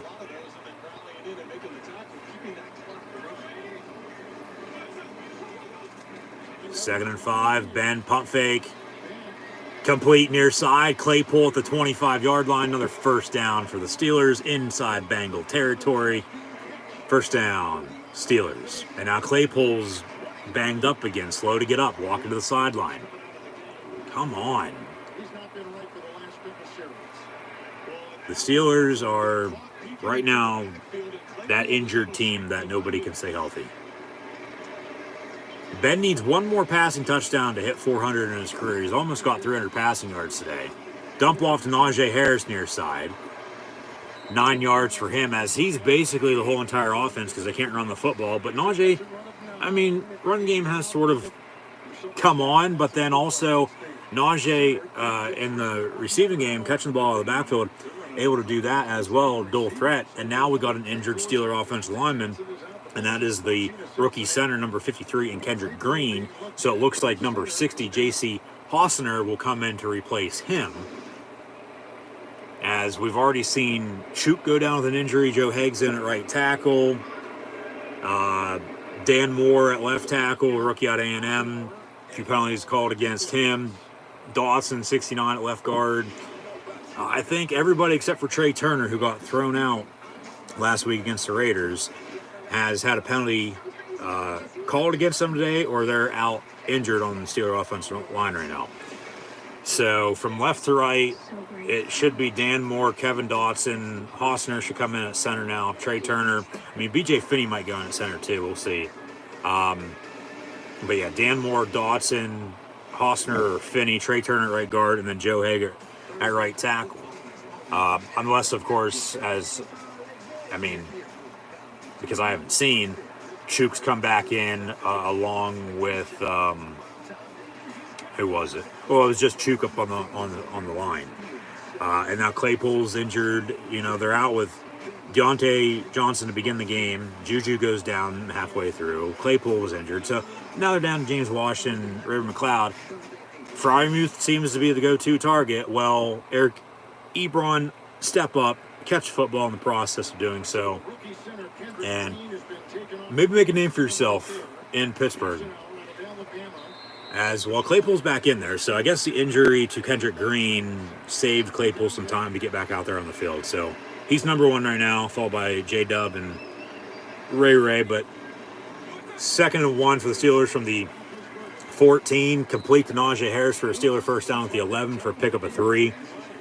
He's either going to continue just to dump it off to Najee Harris, or once again, just as Ben threw his 399th passing touchdown to a tight end, 400 is probably also going to be to a tight end if I'd have to guess here. 1st and 10 from the 11. They got 8 shots to punch it in for 6.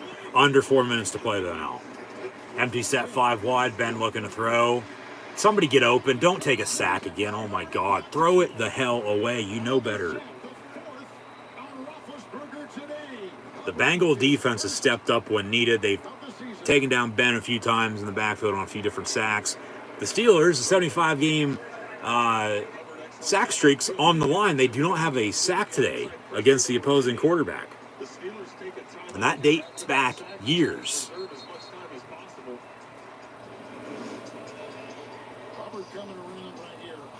It's like somebody just get the hell open. He was the 13th defensive lineman selected, but he's now in his 3rd full season as a starter. He is making his presence felt on that line, and as defense, the Bengals trying to hold tight. 2nd and 18 following the sack, 3:46 to play. Steelers still trail by 14. Roethlisberger looking to throw, dump off, and bobbled but caught by James Washington. It'll be 3rd down and probably about 10.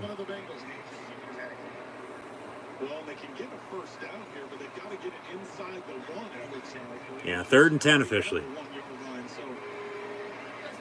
From the 11, they got 8 shots to punch it in.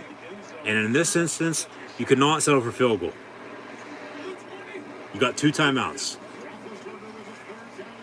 Pie to play. Ben near side. Incomplete. As he went to Ebron at the goal line, it would have been a touchdown if he would have caught it, but incomplete. You got to go for it now on 4th and 10. You can't kick a field goal here. Last drive, yeah. But no, you can't kick a field goal here. You got a 3rd and 10. That's right. You got to throw the damn ball away. You can't take sacks. Go to somebody over the middle because they're going to cover the edge.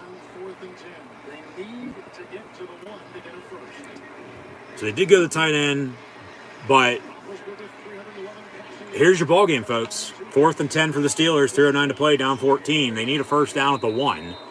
A touchdown to cut it to 7. Bengals with a timeout. They'll have 1 remaining. Pittsburgh has 2. So we'll see what Pittsburgh does here.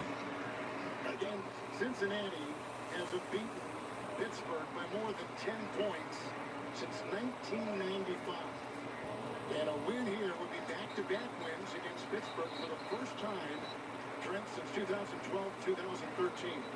Well, that just tells you the level of dominance that the Steelers have had, Yes.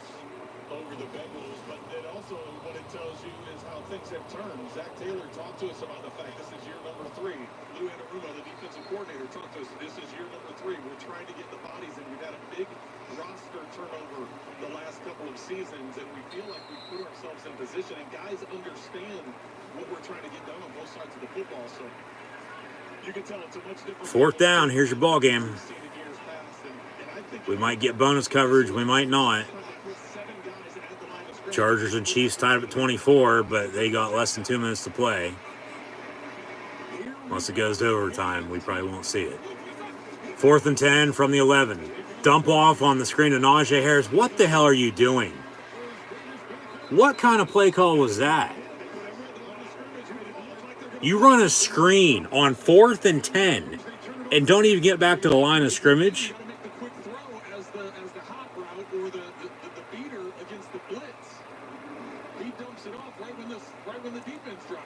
My God. What are you doing?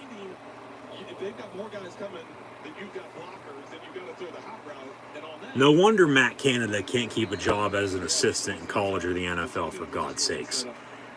Jesus fucking Christ, what kind of play call was that? 1st and 10 for the Bengals with 3:02 to play. I mean, try to get another stop here, but time's not on your side, even with 2 timeouts. Hand off to Mixon, because, yeah, all they're going to do is run the ball, run this clock out. Well, final stats and scores coming up momentarily, so stay tuned. Steelers call their 2nd timeout. They'll have 1 remaining, just as Cincinnati has. Come on, man. Seriously, what kind of play call was that? You run a screen on 4th and 10. I'd understand on 3rd and 10, maybe. But 4th and 10? And Ben didn't have the nerve to audible it? Like, seriously, what the hell are you doing? You trail by 14. You need a first down. You need a touchdown, basically, on that 4th and 10. Because the first down goal will be at the half-yard line. You can't go over the middle. I mean, maybe a fade, but what about your slants over the middle, your crossing routes that you always run? It's like no wonder Ben's throwing for as many yards as he's throwing for, because it's a simple dump off here, simple dump off there, maybe a big pass play, but like, hell, he's throwing the ball 50 times a game because they don't have a running game. Start there, start up front. Because Ben, once again here today, had to do it all. And no wonder he threw 2 picks, but hey, he doesn't throw those. We're tied at 10 right now. And if they make that missed field goal, they lead 13-10. And they're playing good defense right now. This crowd's hot, which they're not. And they're trying to hold Cincinnati to, come from behind to win. But no, this just... all the shit that possibly could have hit the fan today for the Steelers did. Anything and everything has gone wrong for them. And now 3rd and 1. Steelers don't have any timeouts left.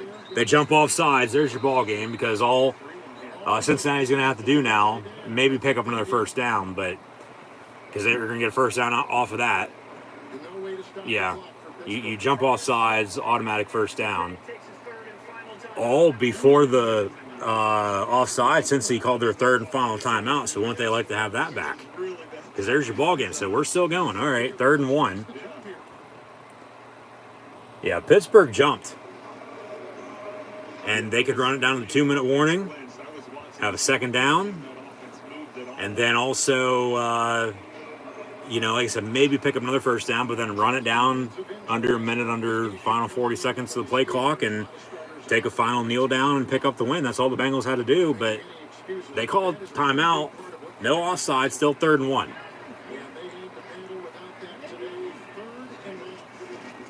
Handoff. Mixing going to be stuffed at the line of scrimmage, so the Steelers are going to get the ball back. And they'll get it back before the 2-minute warning, but they're still down by 14.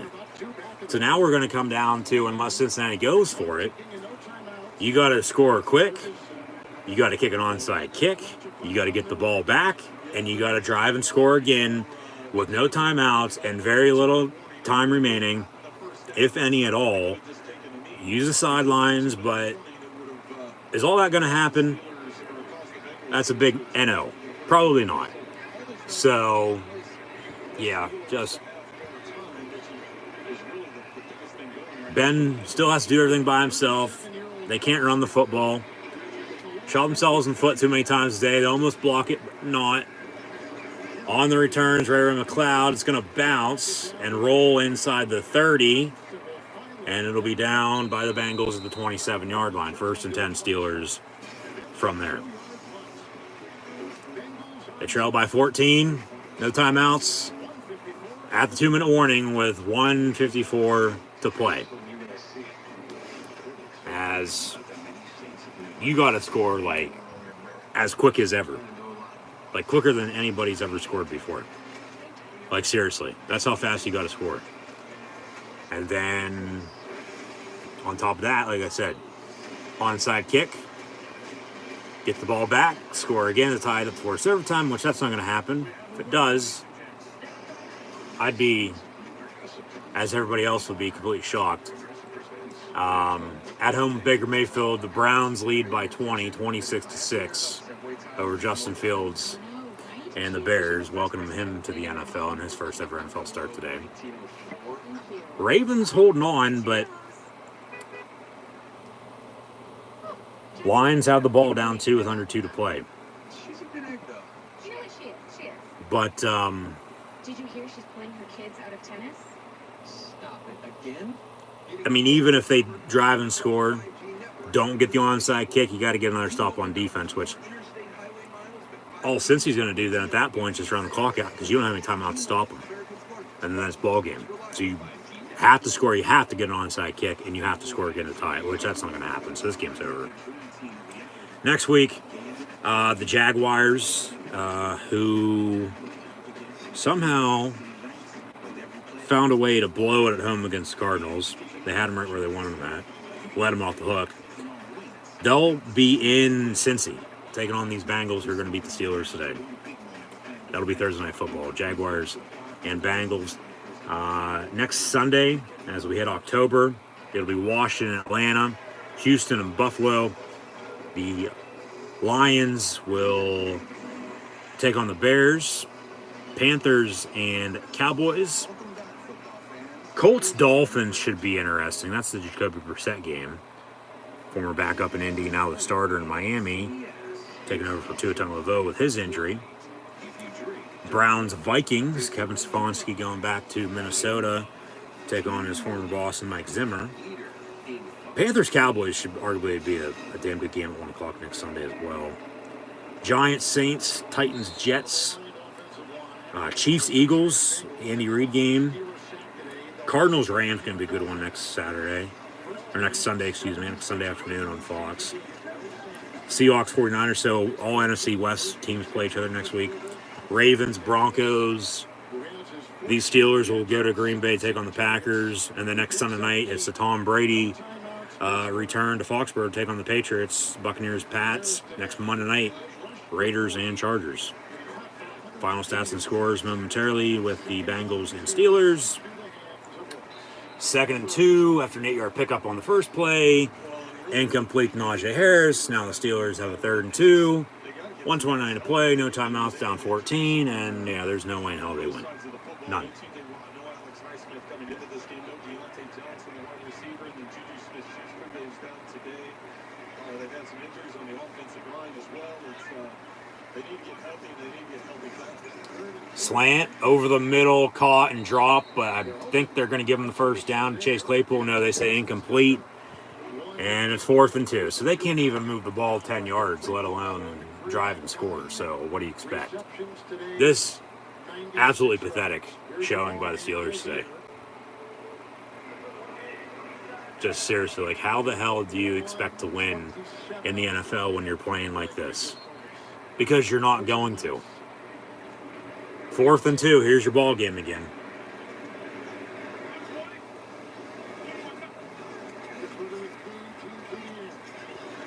Over the middle, dropped by Najee Harris is incomplete, and that does it. Turnover on downs. Bengals are going to beat the Steelers 24-10. Jesus Christ. Falcons somehow found a way to come back and beat the Giants 17-14. Bills are going to beat Washington. Browns are going to beat the Bears. But the Steelers can't beat the Bengals at home. They can't even catch a football again. We're back to that.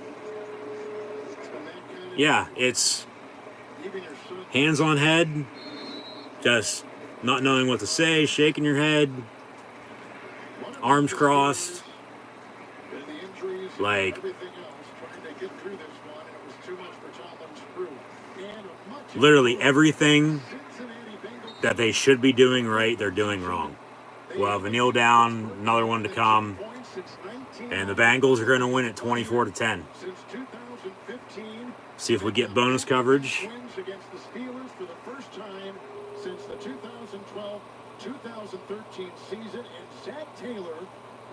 Credit to the Bengals. They came to play today.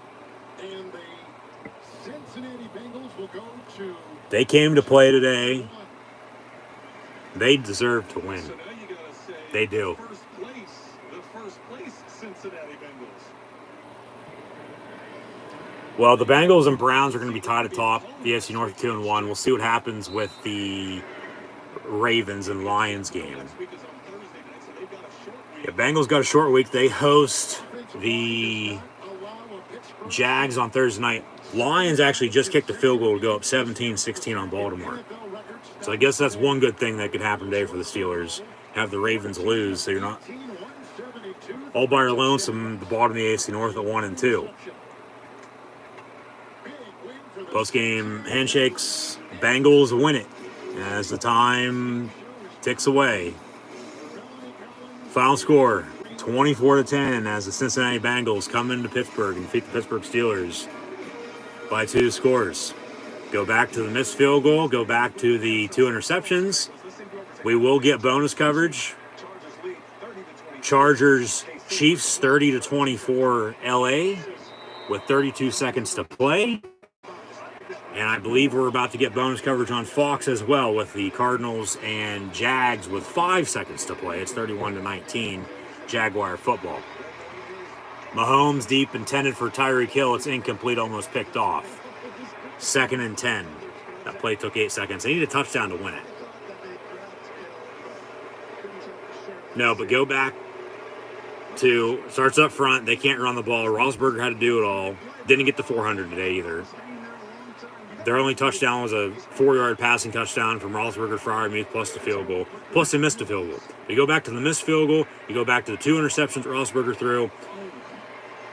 Bengals don't capitalize off of those. There's your 2 touchdowns. We're tied up at 10, but then the Steelers have that missed field goal. They win at 13-10 if everything else goes the way it did today. But, of course, that's not what happened. The Steelers lose 24-10. Bengals deserve to win, and the Steelers deserve to lose, honestly, because even with all the injuries, of course, coming into the game, T.J. Watt and Alex Highsmith out at linebacker. Cameron Hayward and Minka Fitzpatrick were basically non-existent on defense today. Devin Bush, didn't say his name whatsoever. Joe Schobert had a couple of tackles, as did Melvin Ingram. I don't know where the hell Robert Spillane went. Eric Ebron was non-existent too. And then on offense, Deontay Johnson was out before the game started. Juju went down at halftime. So then it was Claypool, James Washington, and Raymond McLeod. You know, Freiermuth was a go-to target all day. They had how many turnovers there with the interceptions and all the penalties by both teams from the officials, but still that's no excuse, because as many penalties as the Steelers had, the Bengals had the same. The Bengals ended up winning 24-10. So, yeah, you got to go back to the Steelers have no running game. We'll get the final stats and scores here in a second. Got some bonus coverage on with the Cardinals and Jags. Arizona picks up the win. They're 3-0 as Jacksonville falls to 0-3. Jacksonville will go to Cincy Thursday night. I'll have live watch along reactions then. Be sure to tune back in. Now back to the studio on Fox with game break before the Buccaneers and Rams game kicks off coming up here at 4:30. Looks like they're going to show some highlights. No more bonus coverage on Fox. This bonus coverage, though, on CBS continues with the Chargers and Chiefs. 3rd and 10, make it 4th and 10 with 5 seconds to play. As the Chiefs will have one final play. They trail at home by 6, 30-24 against the Chargers. So here's your ball game in this game. Ravens with the ball also on the road, down 1. Losing 17-16 against the Detroit Lions. Okay, timeout KC. They'll have one final play. Need the end zone to win it. And then all these other games, for the most part, are now, in fact, final as well before these 4:30 kick off. Actually, the Jets and Broncos, along with Dolphins and Raiders, have already kicked off. Buffalo is going to beat Washington 43-21. Ravens have the ball, 3 seconds. Justin Tucker, game winner, potentially. I don't know where they're at in the field, but that's all they need to win it. One play to the go here. Chiefs final timeout. Need a touchdown to win it. And then also final scores from earlier. Browns beat the Bears 26-6. Titans beat the Colts 25-16. Saints beat the Patriots 28-13. Falcons come from behind, beat the Giants 17-14 as well. And the Cardinals with the bonus coverage defeat the Jags 31-19 as the Bengals also defeated the Steelers 24-10. Mahomes running around, zeros on the clock, Hail Mary into the end zone. It's going to be incomplete. Chargers win it 30-24, handing the Kansas City Chiefs their second straight loss as the Chargers now 2-1. Broncos in action a little bit later. Raiders on right now as well. Chiefs lost last Sunday night at Baltimore. They lose at home today as well against Chargers. As this game, from what it looked like, was back and forth, even after a Charger early lead. And now the Chiefs can't convert on a Hail Mary. Didn't even reach the goal line, but incomplete. Chargers win at 30-24. Chiefs will take on the Eagles next week, whereas the Chargers, as mentioned earlier, will be in action next Monday night. We'll see them hosting the Raiders next Monday night. Live watch along reactions today, of course. Bengals, Steelers. Thanks for tuning in and listening, audio only. Be sure to tune back in a little bit later on tonight as well for WWE Extreme Rules and Sunday Night Football. But then tomorrow night with Monday Night Football and Monday Night Raw as well. And then Thursday with the Jaguars and Bengals. Next Saturday, college football, Indiana, Penn State. Next Sunday, Steelers, Packers, Buccaneers, Patriots. Next Monday night as well with the Monday night football game for the 4th straight week with the Raiders and Chargers. But now, here we go. Ravens do win. They win on a game-winning field goal, 19-17 at Detroit. So in the AFC North, we have three 2-1 teams, with the Bengals, Browns, and Ravens all tied at the top, and the Steelers are in last place at 1-2. But it's still early. We're only 3 weeks into the season. First month down here in September, on to October, and November, December, and January, into the playoffs. Long season. It's only one game, but Pittsburgh Steelers got to figure everything out that they've done wrong so far this season, especially today, for God's sakes. Like, Jesus Christ. Some highlights now on Fox before these late games kick off once again. But final scores with Jets Broncos underway, along with Dolphins Raiders also underway right now too, and the Bucks Rams, Seahawks Vikings, Packers 49ers still to kick off later on, and Monday Night Football, Eagles and Cowboys. We have final scores with Buffalo defeating Washington 43-21. The Ravens do in fact win at Detroit 19-17 on a game-winning field goal. Chargers 30-24 defeating the Chiefs. And then everything else I mentioned that went final a minute ago. 26-6 Browns over the Bears. Titans 25-16 over the Colts. Saints 28-13 defeating the Patriots, as New England's also 1-2. As the Saints also bounce back from their Week 2 loss at Carolina following their shellacking of Green Bay Week 1. The Falcons come from behind, beat the Giants 17-14. Cardinals 31-19 as well over the Jags. And then the Bengals, who host the Jaguars on Thursday, defeat the Pittsburgh Steelers 24-10 this afternoon. Some final stats and scores with Cincinnati and Pittsburgh. In Cincinnati's win, Joe Burrow was 14 of 18 for 172 passing yards, 3 touchdowns, and interception. The Steelers' sack streak during the regular season comes to an end. Joe Mixon was 18 for 90 on the ground, 18 carries for 90 rushing yards. Jamar Chase, 4 catches, 65 yards, 2 touchdowns. Tyler Boyd, 4 catches for 36 yards and a touchdown. Chris Evans, 2 of 26. Mike Thomas, 1 of 19. Tate had a catch for 14 yards as well, as did P. Ryan for 8. Mixon also had a catch for 4 yards out of the backfield as well. Pittsburgh Steelers. Roethlisberger, because the Steelers do not have a running game, threw it almost 60 times today. He was 38 of 58 for 318, a touchdown, and 2 interceptions, also sacked 4 times. Najee Harris on the ground had 14 carries for 40 yards rushing, which is a complete dumpster fire. Complete shame in the backfield that they cannot run the football, even with as good or bad this offensive line is. It's absolutely pathetic.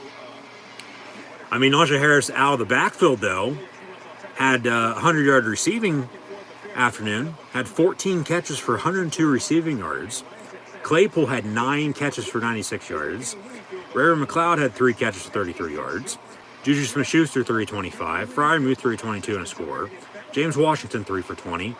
White, 2 of 17. Derek Watt also had a catch for 3 yards as well. But Pittsburgh, they couldn't run the ball today. They haven't been able to run the ball all season, let alone today.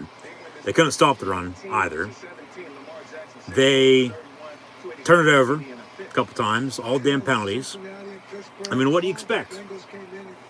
No shit, you're going to lose a game like this.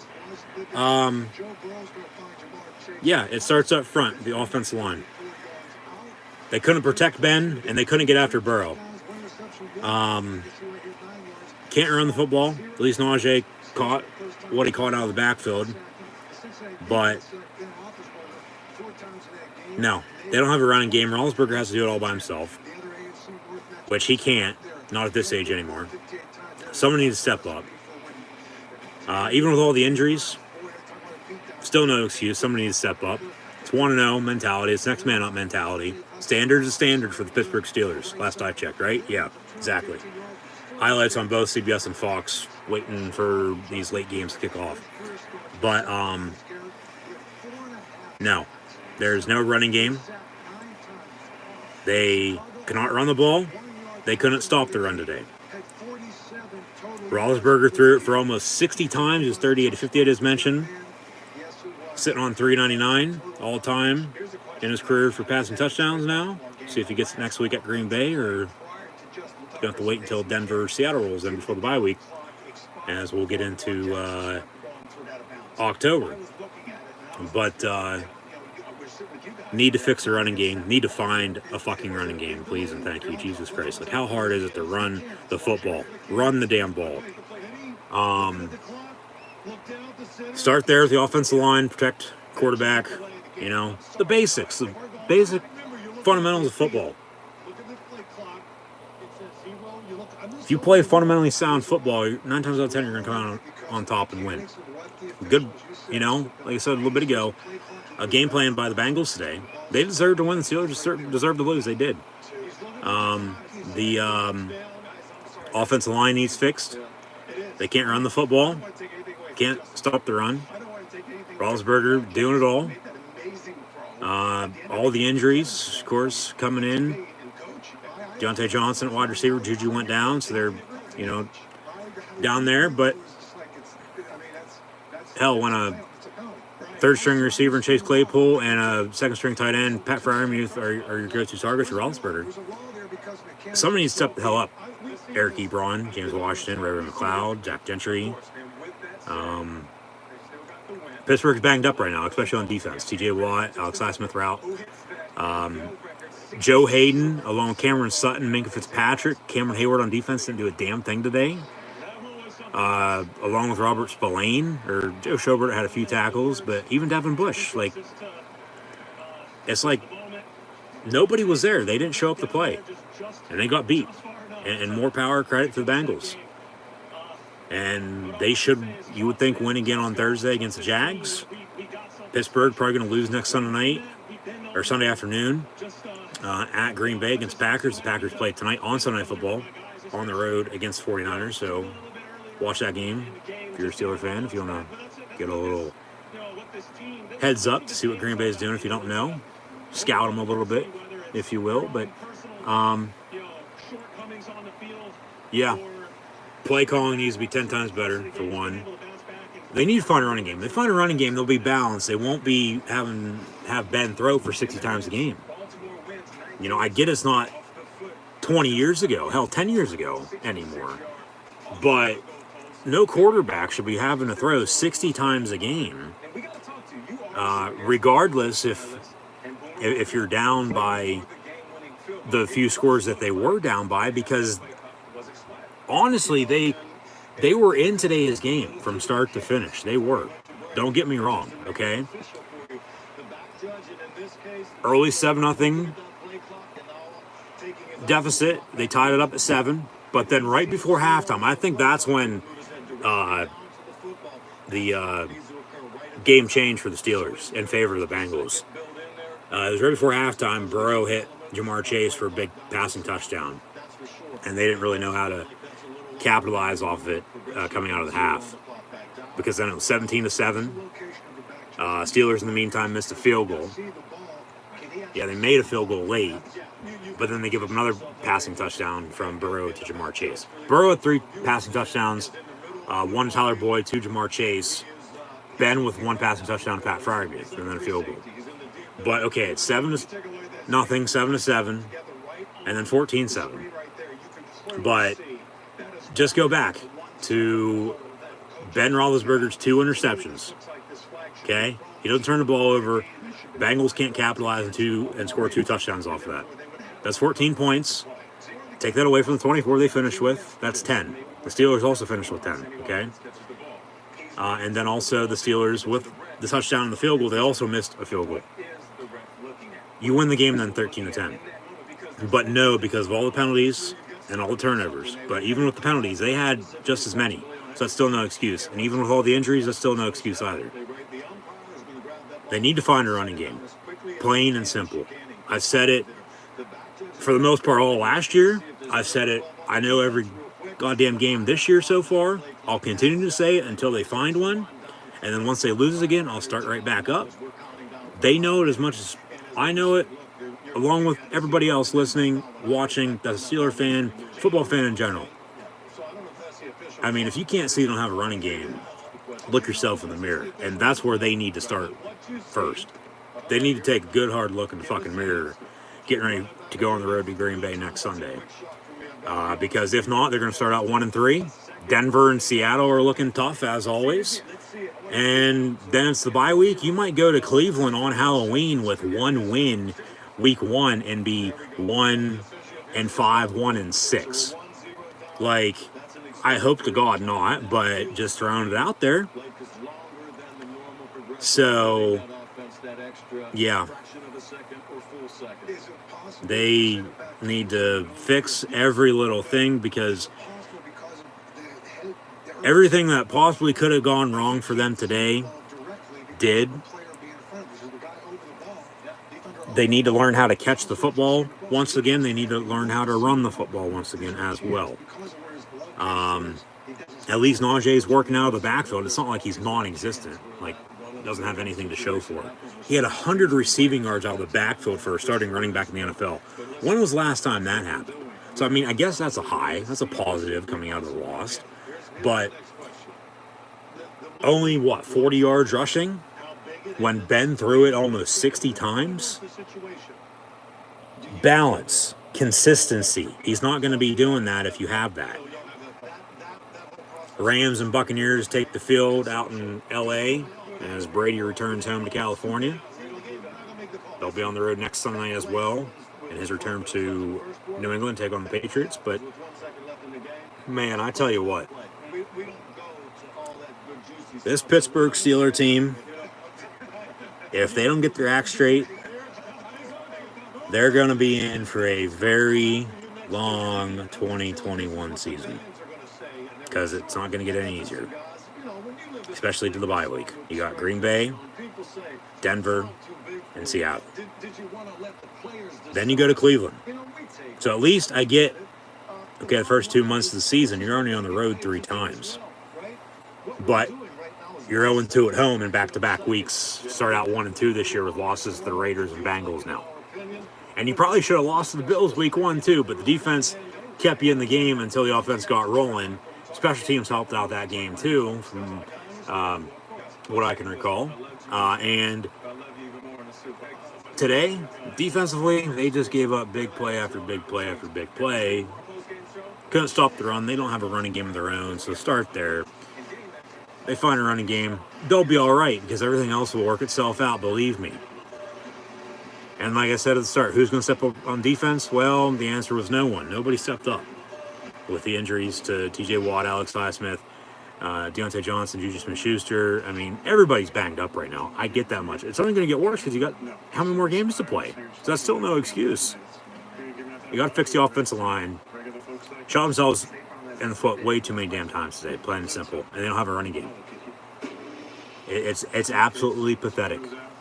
It is. It's not how the Steelers should be playing, because this is not Steeler football. But right now, technically, it is, because this is how they're playing this year, and they're 1-2. So, yeah. I mean, other than that, I really don't know what else to say. I don't really think there is anything else to say, honestly. As we switch over to Fox for the Buccaneers and Rams with Troy Aikman, Joe Buck, Aaron Andrews on the call. But, yeah, today, once again, Pittsburgh Steelers cannot run the football, shoot themselves in the foot too many damn times. Penalties, turnovers, small things always add up. You know, don't do anything stupid. Well, they did everything they possibly could have done that was stupid. And, yeah, no wonder, like I said, they lost. They honestly deserved to lose. The Bengals deserved to win. At the same time, they really didn't, because they really didn't do much either. Because, I mean, I get they did capitalize off of the 2 Roethlisberger interceptions, and they don't have those. You know, we're tied at 10, and the Steelers, you know, kick the other field goal they missed. They win it by 3, 13-10, but it's just still, you know, not acceptable. It's not. So we'll see where they go from here, but yeah, there's not really much else to be said. They gotta look themselves in the mirror, back to the basics, back to square one, and learn how to play football again.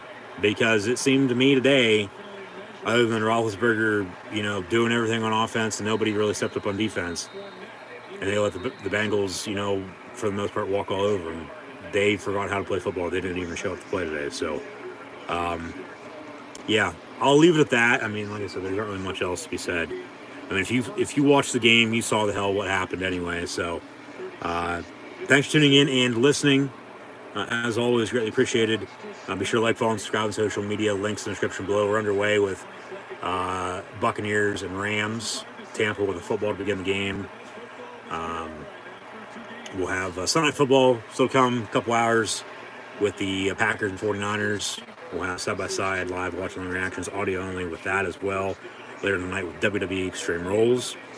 So be sure to tune in then as well. But, yeah, that does it for myself, your host, Encyclopedia Sports. Cool Hand Luke, 96. Like, follow, and subscribe on social media. Links in the description below. Let me know in the comments below what you thought of the Bengals-Steelers game, along with the rest of NFL Week 3 here today. That's the comment section. Drop your comments down below. And hopefully tune in later on tonight, along with tomorrow night for Monday Night Football, Monday Night Raw, and then also next week in college football and the NFL as well. For more live watch-along reactions, live right here on the YouTube channel, whether or not that's audio only. Moving forward for a few, or yeah, we'll get back to the original live feed here momentarily. So you'll see, if you've never seen a video like that, just go be sure to check out the other ones that are already on the channel previous to this. But yeah, it'll actually be a live video feed with live watch-along reactions, but audio only today, along with later on tonight with WWE Extreme Rules and Sunday Night Football, Packers 49ers, Monday Night Football and Raw tomorrow, Thursday night, Saturday night, next Sunday for doubleheader, and same thing again next Monday as well for live watch-along reactions live right here on YouTube with me, myself, your host, Encyclopedia Sports, Cool Hand Luke, 96. But yeah, the Steelers need to figure out how to run the football, figure out how to do something else on offense other than, well, run it, catch it for one, start there, block up front too, but then also run something other than a halfback screen on 4th and 10, or a slant over the middle, or a bubble screen every play. It's like, take some shots. I mean, they always do, but they just didn't convert on them, So, I mean, there's that, but then the defense, yeah, they weren't there today. They didn't make any stops hardly. But, back to the turnovers and penalties as well. You can't have those, as many as they had in both categories, and expect to win. At least expect to be in it late, which technically they were to an extent, but then, at the same time, they weren't, because, time really wasn't on their side. Play call after play call was, for the most part, average, below average, if not worse, depending on who you ask. But, I mean, the future's still bright for Najee Harris, at running back for Pittsburgh. And, who knows how much longer Roethlisberger's going to be in at quarterback, but he doesn't need to be throwing the football 58 times in a game, and you only score 10 points. So find a running game, start up front of the offensive line. You got to be able to block the run, block to open up play action, play good defense, rely on your special teams when needed. And, like I said a little bit ago, play smart, basically go back to the basics, play fundamentally sound football, and 9 times out of 10 you're going to come out on top and win. But today the Steelers didn't. Once again, they need to fix the running game, which is severely bad. Somebody needs to step up on offense.